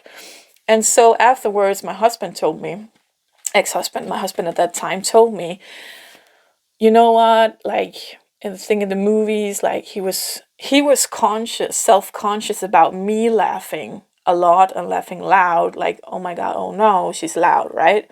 He didn't say anything to me, but he was thinking about it, like, is it bothering anybody else? And I wasn't thinking about that. Then we went to the play, and afterwards he told me this, that he thought about that in the theater, and what about if it's bothering someone else? And then he saw our friend do it, the same thing, and then he thought to himself, oh, well, then it's okay. Because I think when we're in a relationship, we're kind of a part of each other. That's how he saw it, I think. That's not how I saw it. That's not how I see it. So if I do something embarrassing, it's kind of embarrassing for both of us, I think. I'm not sure, but anyhow, he had a wound, a childhood wound, that suppressed that being loud. He was not allowed to be loud. His opinion didn't matter, and any stuff like that. So, and I'm very opinionated. That's why he was attracted to me, because I'm opinionated. I'm loud. I have all these things that he's envious of, right? But he thinks that they are wrong. So when we're sitting there in the theater and I'm laughing out loud, his thought is, oh no, what if this bothers people? And I don't have that thought at all, because it usually doesn't bother people. I've never heard anybody say anything to me, because people don't think about it, because it's his wound. And if it bothers people, it's because they have a wound, right? It's not someone else who's too loud, it's you who's not loud enough. So if you think that someone else, oh my god, I can't take that laugh, oh my god, they're the way they speak or whatever, it doesn't have anything to do with them. It has something to do with you. They're being who they are, not suppressing that part of themselves, but you are. That's why you're reacting to it. It's kind of like, why can you do it when I'm not allowed to do it? You're not allowed to be like that. That bothers people, except it doesn't bother people. That's just what you were taught. So there's something here about this other person being loud, and you being envious of that. And I think this person is very flexible as well, where you are kind of rigid. Yeah. So what's this about? So you're attracted to him because of these things, but at the same time you're guarded, right? You're guarded. Why are you guarded? You like them. You want to cooperate. You want to, and okay, you have some of the same experiences, but still you're putting him on a distance. I think you're having this feeling of this is too good to be true. That's why you're curious. You're not jumping into this. You're kind of curious about what is this. So maybe you're not actually curious about how he feels about you. I think maybe this video just landed on your lap somehow, and because it's here to tell you that you're not really sure about this person. I'm getting good vibes. I'm not feeling his. I don't want to tap into another person. Well, it would be a general energy I'm tapping into anyways, but I want to tap into the viewer's general energy, right? Because I want to help you in that way. I don't think it really helps to, sometimes of course it helps to know where the other person stands and how they feel about us, but I think we can too easily get caught up in that. So I want to see what's going on inside of you. And it's kind of like, it's getting you're not off balance. Like you kind of are off balance, but not in a bad way. You're just like, you want to cooperate, you see something good here, but still you're standoffish, right? It's kind of like this person is something familiar, but still something new, if that makes any sense. So there's kind of like a wall here. You're putting up a wall. Let's take a look at these. So this is violence, eye for an eye, and bad seed. These are very heavy. So this is not for everyone, but I think they're triggering, one of the things they're triggering you is here with the bad seed, because we got two eyes here, right, with the envy, is the thing that being loud, for example, is a bad seed thing, right? You're too loud. Like, put a lid on that. It's bad to be too loud. So I think they're kind of triggering in you. I think you need to look at in your life, go back to your childhood and try to see if you can think of the first time where someone tried to put a lid on you. So it's not necessarily that you're loud vocally. Do you know what I mean? It's not necessarily that you're screaming or something like that. It's just like being too loud could also be having opinions. Or if, let's say, you're talented and you play music. So for some people that can be too loud because you're talented. So you need to shut that up, right? What else? Good in school is another kind of talent. So that's, you're too loud, you're too goody-goody, you're too teacher's pet, you know? So it's kind of like whatever you did as a child where you were too loud, it kind of, someone turned it around on you and made you the bad seed because you're too loud. So whatever you did that it was actually a good thing, someone turned it around and made it a bad thing. So when this person is doing it, you're envious of them doing it, but at the same time you're standoffish because, like my ex-husband, oh my God, what if it affects other people? What if other people get irritated? Like that kind of scared inside of you that you're not good enough.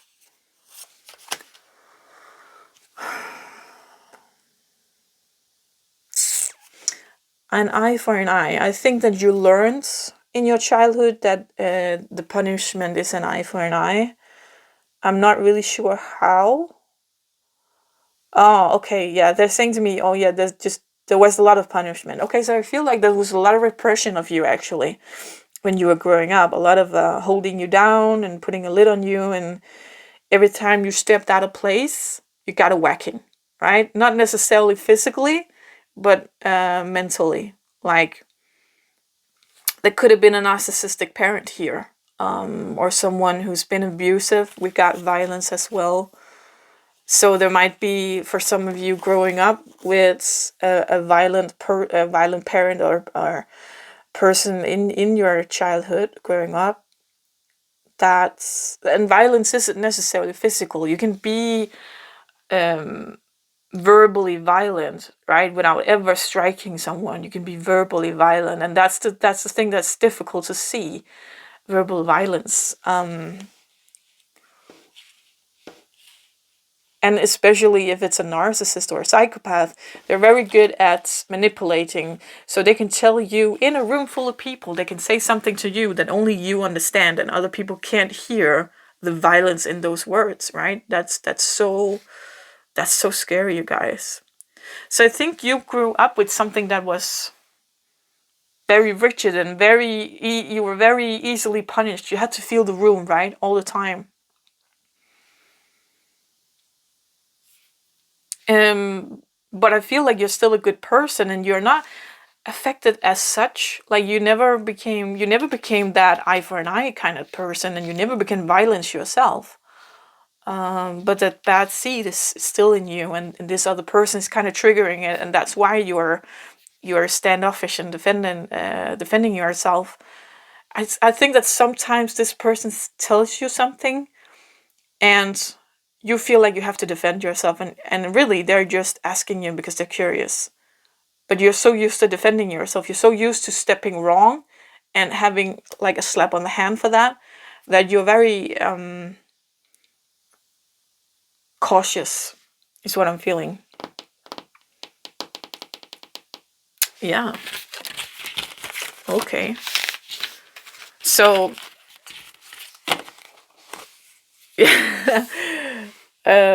I think it's, yeah. Okay, let's take the advice, and then before I say something here, the advice being priorities. Get your priorities straight. When you know what's important, saying no gets much easier. Okay, you might have a problem with saying no.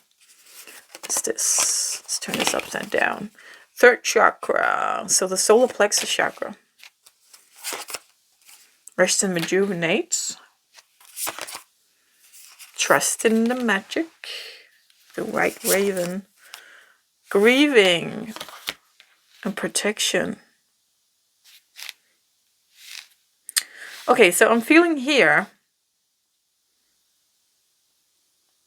like if this person is their 10 of swords, grieving energy, that's where you came into their life, if that is the truth, then there's something here to learn, I think. Like sharing that grief that you have the same grief, and they're kind of triggering something in you because they're going through it, but because you went through it a long time ago, there's still something left. So for you to sit in their grief with them will help you heal the last part of the grief inside of you, if that makes sense. And I feel like you kind of have something for them, some kind of wisdom, because that grief for them is still more fresh than yours are. I think there's a really good friendship here, actually. That's what I'm feeling. I don't see anything romantic, but this is a general reading, so it could be. But either way, I feel like this could be a really good friendship. And if it is something romantic, friendship is important, you know. The good advice is, yeah, because we got the third chakra, we got the solar plexus chakra. That's where the ego sits. That's where the all the wrongdoing that's been done to us is put in that solar plexus chakra. So I'm feeling like you need to prioritize healing your solar plexus chakra. You can do that by listening to chakra music. And don't just listen to solar plexus chakra music, because we need to, it can get overstimulated, so we need to do all the chakras. So find a video if you want to listen to music that does all the chakra. It doesn't matter, maybe 2 minutes per chakra, that's fine. And then afterwards you can listen to maybe 10 or 15 minutes of a solar plexus chakra, so just enhancing that. But you need to bring in all the you need to bring in all the chakras before you just if we go work on one specific chakra, it's going to get out of balance. So we need to do the whole chakra system first, and then we can take care of one specific, okay?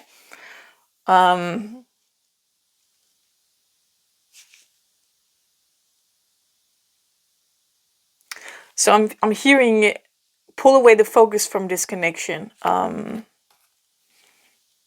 put the focus back on you. So I know that you're curious, and that's a good thing, but there's a risk of falling into this kind of, because I'm seeing these waves here. There's a risk that they are going to come consume you, and water is emotion. So because of your past, right, with being so standoffish and being so, there's something this person is triggering you that is a good thing, but it's only a good thing as long as you can keep the balance. And right now you're a little unbalanced, and that's fine. That's okay. When we're out of our comfort zone, that's where we grow. We can't grow in our comfort zone, so that's okay. But you don't want to get so far away from your comfort zone that you just totally flip, because that will draw you back to your comfort zone and bring up all the old coping mechanisms. So I feel like you've been healing a lot in your lifetime. You're a very great place. That's what I'm feeling. You're a very great place in your self-development, in your life. I feel a lot of calm inside of you, and that's a good thing. And that's why you're only curious about this person and not so crazy about it, I feel it's very balanced, but the thing is that you need to keep the balance. It's okay to be a little unbalanced, a little outside of our comfort zone. That's fine, but you're not so far away that you can't see the light from home anymore, right? And we got this big butterfly here with the grieving. So there's a transformation in the grieving. We got the butterfly here as well with the Mother Earth. So there's something about always finding your way back to yourself is what I'm hearing. So take the good stuff from this person. Take the flexibility, for example.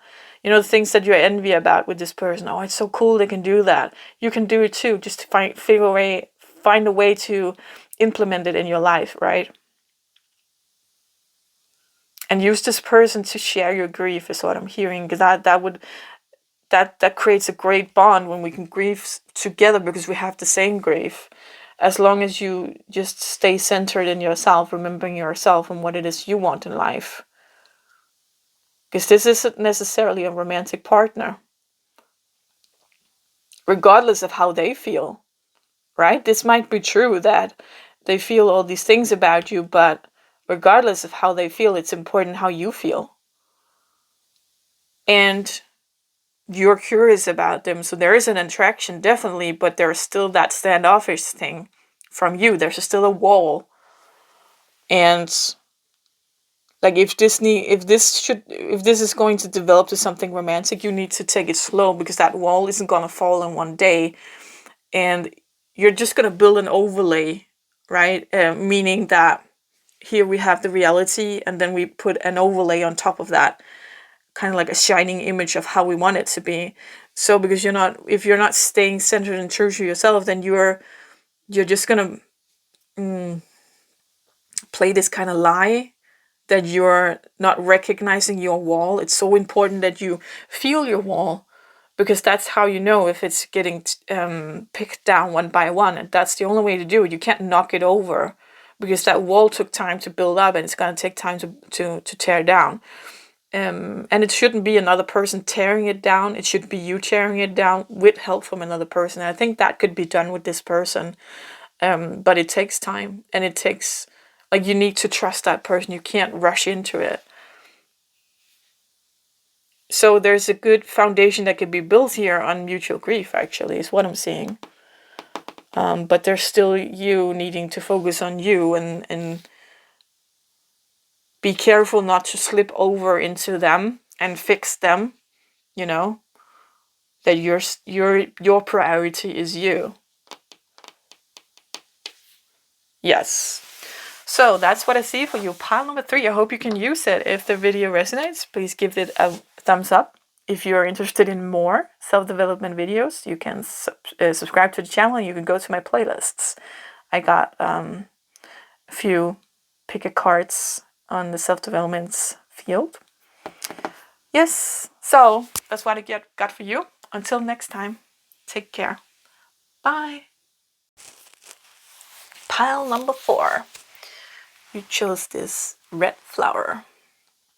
So let's take a look at this video is about how does he feel about you, what the tarot readers tell you versus reality. So this is the pile about what the tarot readers tell you.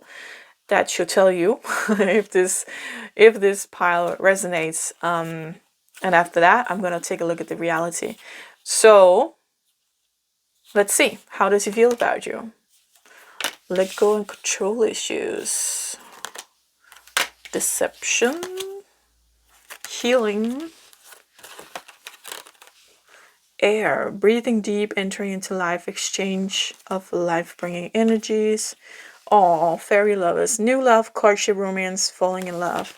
And healing. Now is the time for you to go to give or receive healing. Everyone has a natural ability to heal others. Yes, even you. So, So right off the bat, I'm feeling like with the deception, he's scared that this isn't true. He's got a lot of control issues. But we got these two cards, like embraced and embraced, like sharing air and healing. So I think this person is... I just knocked over my camera. I don't know what happened. So, as I was saying, this person is definitely feeling a connection, definitely. And definitely wants to go closer, but there's a lot of control issues here. And he's feeling the healing as well. It could be a woman, of course, it's a general reading. I'm just saying he. But he's scared of this deception. And I think the control issues about what he experienced early in life or with other relationships, that he felt a connection before with other women or other men or whatever, and he was deceived, right? So, and I think that we're having here wearing a false self mask. So I feel like he's scared to show you who he is. So he's feeling like there's healing here and there's a connection. He wants to be with you. But he just can't let go of those control issues, and he's scared that this isn't true.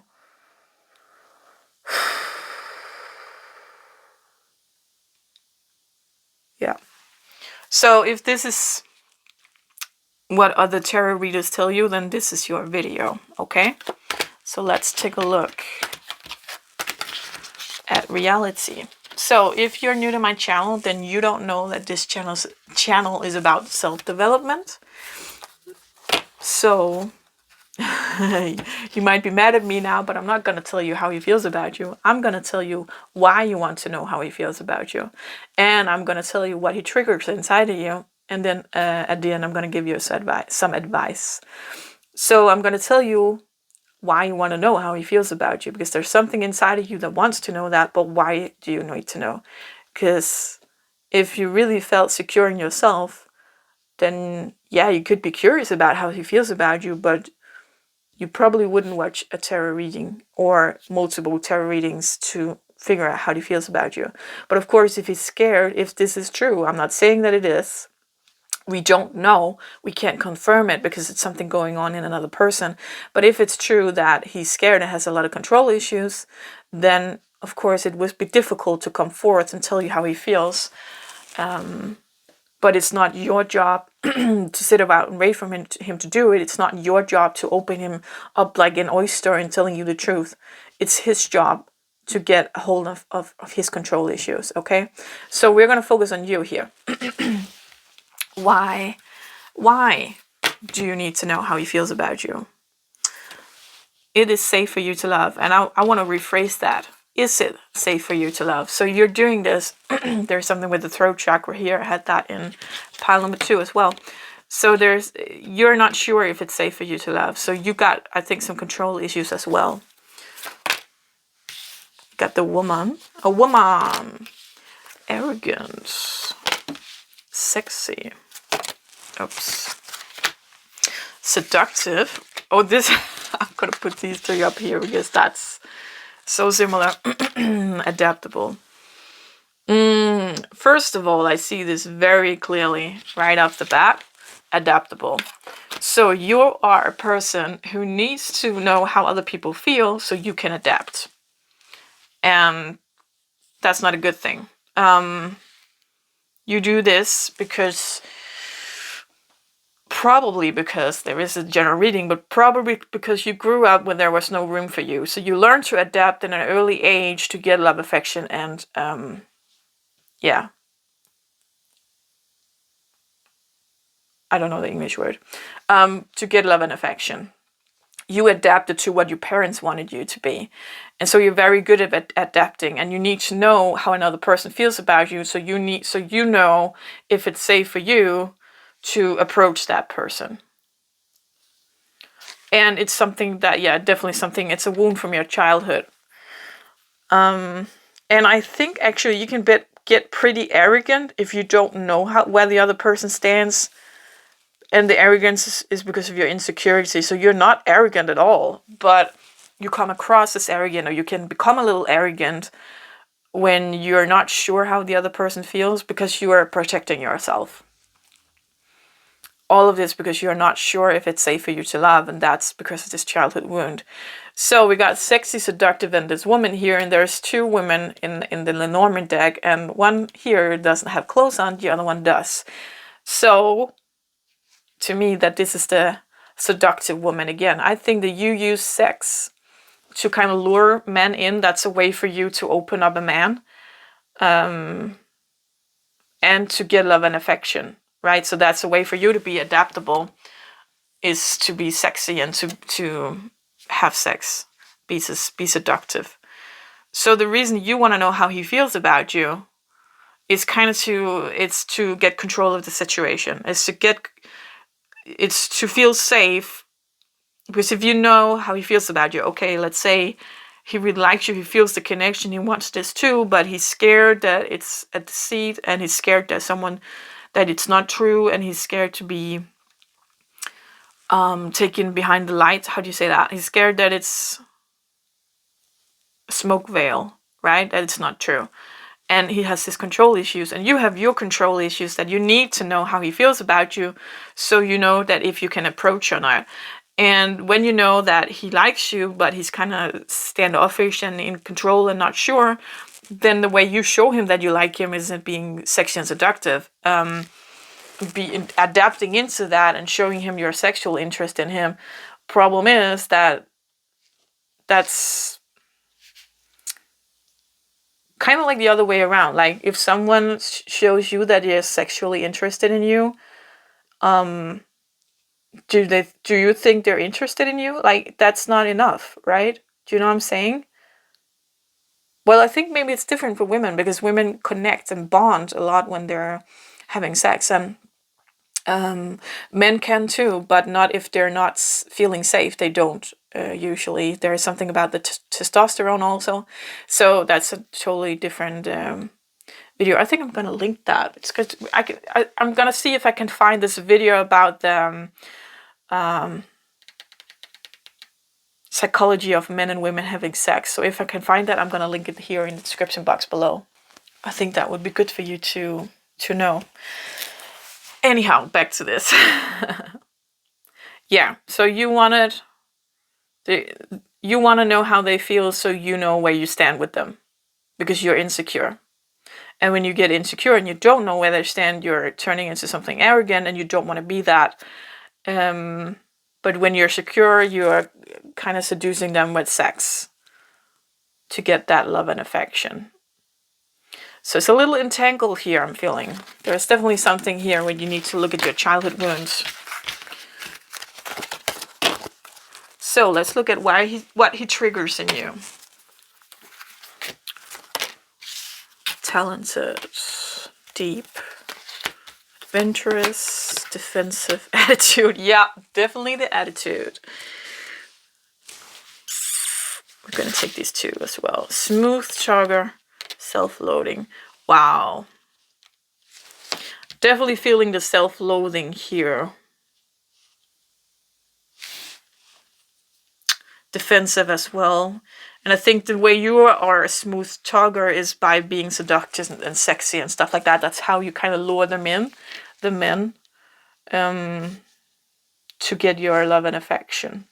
And I'm sorry if that triggers you, but this is the triggers. I'm here to tell you the truth. And if you're not ready, that's fine. But for those of you who are ready to see this, that's the first step to change something, right?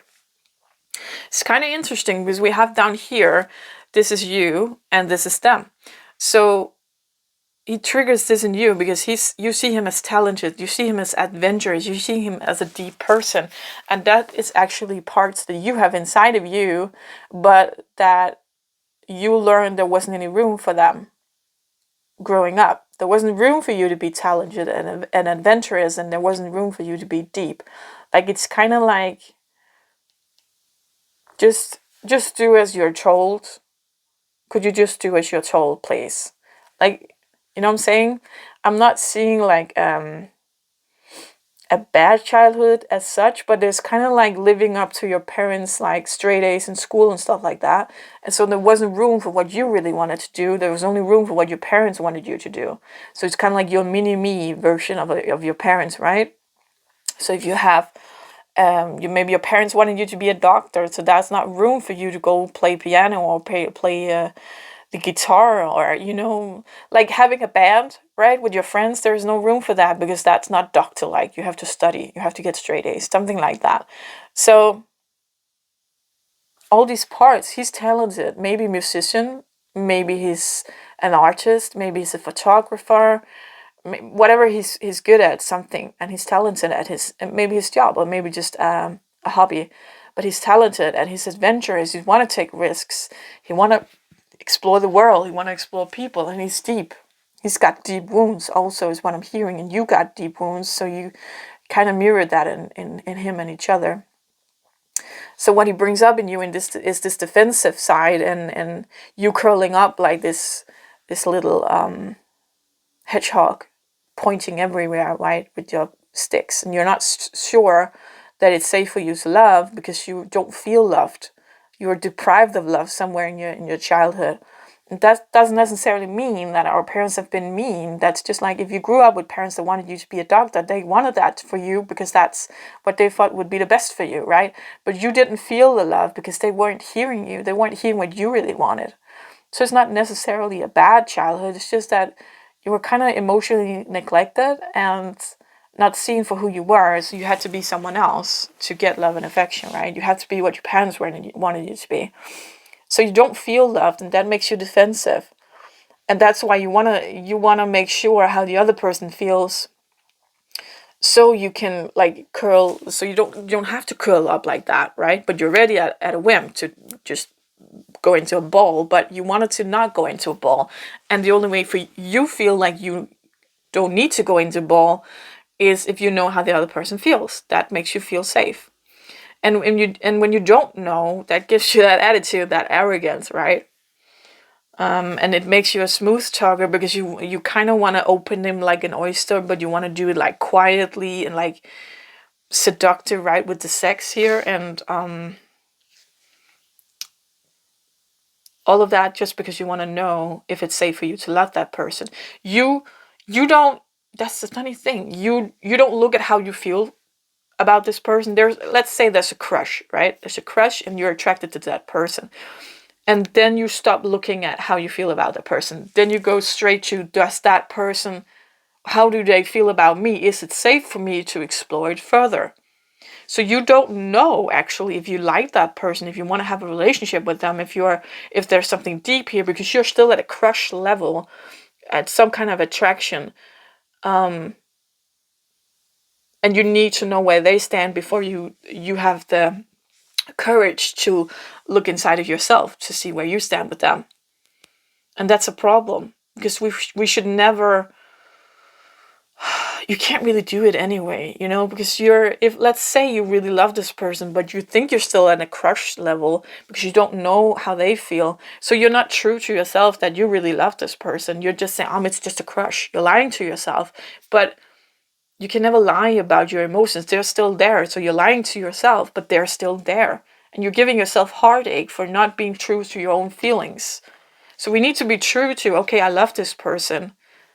Maybe I can't do anything about it. I need to be true to, I need to respect myself. This is hard to explain, but I need to respect that I love this person. I'm not necessarily sure why I love this person. It doesn't matter, but I need to respect my own emotions. And I need to know and accept that I don't necessarily get love back from them. That's not what this is about. This is about learning to accept and respect my own emotions towards another person. Do you know what I mean? You know what I'm saying? Like, there's a lot of self-loathing here that comes all about that I can only love a person who loves me back because it's too hurtful for me to love a person who doesn't love me back. That's why I need to know how they feel about me, to know if it's safe to love them too. Problem is that you're not there yet. You're not ready to love another person if it's only that you can love them if they love you back. Because you love them regardless. I'm not sure in this situation, but if let's say you have a crush, but you really do love them, but you're lying to yourself because you don't know how they feel about you, then you're not respecting that you love another person.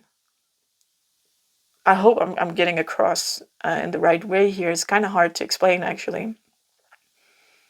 So you got all these coping mechanisms with seductive and being sexy and smooth talker, to try to figure out how they feel about you.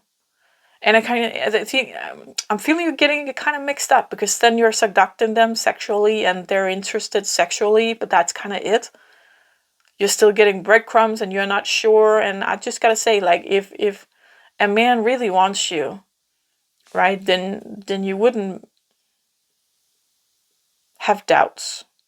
If you have doubts, then he's probably not into you, or he's not ready to build anything solid. And I'm gotta say, I'm not sure you are either, because for you, loving another depends on them loving you. That's not healthy. That's not a healthy relationship. So the first thing you need to do is respect your emotions towards another person. You have to separate that person, the emotion, and just respect the emotion that you have within. Whatever they are, the feelings you have towards this person, it's your feeling.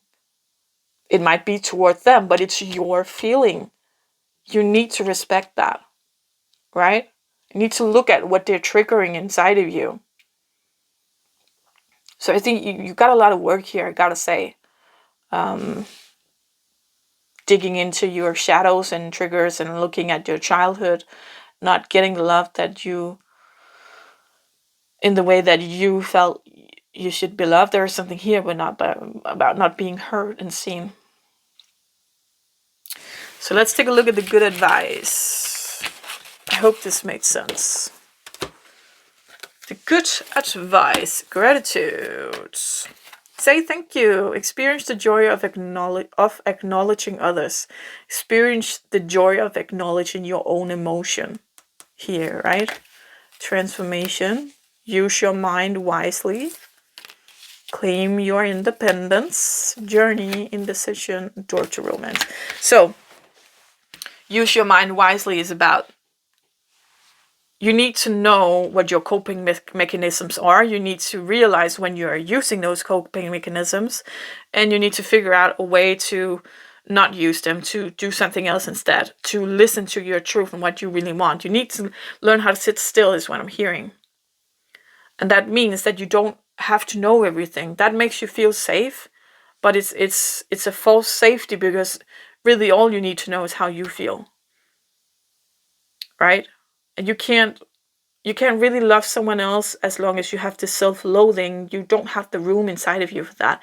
Right now you're looking for someone to heal you. And that's not the pure love. So you need to get to know yourself, and you need to heal this self-loathing within you before you can go into a stable relationship, is what I'm hearing. Journey. Yeah, that's the journey. Yeah, claim your independence and journey. So there's this journey of going within, figuring out who you are, becoming the cat instead of the dog, right? Instead of the dog running after its owner and, oh my God, do you love me? Do you love me? Do you love me? And the owner is, yeah, I love you. Or maybe you got an owner, you don't know if he's gonna kick you if you do something bad, right? So be the cat, be the independent, be you. You need to, it's so cliche, but you need to give yourself that love, right? That you're trying to give to everybody else, give it to yourself. Figure out who you are. Go heal those wounds. That is self-love. Self-love is healing your wounds, looking at what's going on inside of you instead of escaping them, instead of trying to get it healed through other people. Indecision and door to romance.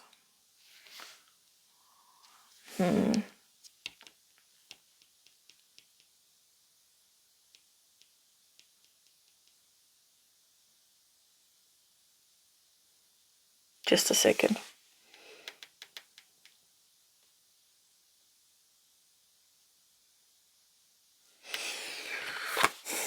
So we got this here with the 2. It says unknown and unknown. So whichever path you're taking, it's unknown. If you're keep going down your path, the path you're going on now, it's unknown because you can never know what's going on inside another person. Doesn't matter how many tarot videos you watch. That's why I made this video, because we can never know if that is truly what another person is saying or feeling, how they feel about you, or their action they're going to take, right? We can watch like 1,000 videos saying the things, saying the same thing, right? Like, oh, he's going to contact you. Oh, he feels the same way. You're going to be together. He's your twin flame, blah, blah, blah.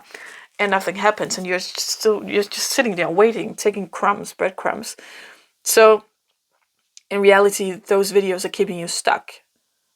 So you can never know with another person. And it's unknown the path of your journey because you've never been down that journey before. It will not be unknown when you get to know yourself. That's the only thing we can count on here in life is ourselves, our own emotion, who we are, how we react, what we came from, where we want to go, stuff like that. We can never say how another person feels. We can never change it. We can never change how they act or who they are. That's up to them. We shouldn't do it. If we could, we shouldn't do it because that's up to them. We shouldn't have that control of another person. We can only do that with ourselves. Yeah, so it's so cliche, this I'm gonna say here, but the way the door to romance is loving yourself. So you need to love yourself first before someone else can love you. And I know you don't want to hear that. You heard that 100 times. But I said this in another pile as well. The thing about the healing in relationships is that it's a spectrum. So it's a journey. We need to heal the first part ourselves and build a foundation, because if we build that foundation with another person, as soon as that person leaves, that foundation is going to crack because we build it with them. So we're going to build it. We have to build the foundation with ourselves first. And then comes a time when we are ready to heal with another person because we're strong enough in ourselves to heal the last part of our wounds with another person. Yes. So I hope this isn't too triggering. I know it's not a fun truth to be told. Only you know if it's true or not. But I'm guessing if you felt it wasn't, you wouldn't be watching this far in the video. So if this video resonated, please give it a thumbs up so we can get out to more people who needs to hear this. And until next time, take care. Bye.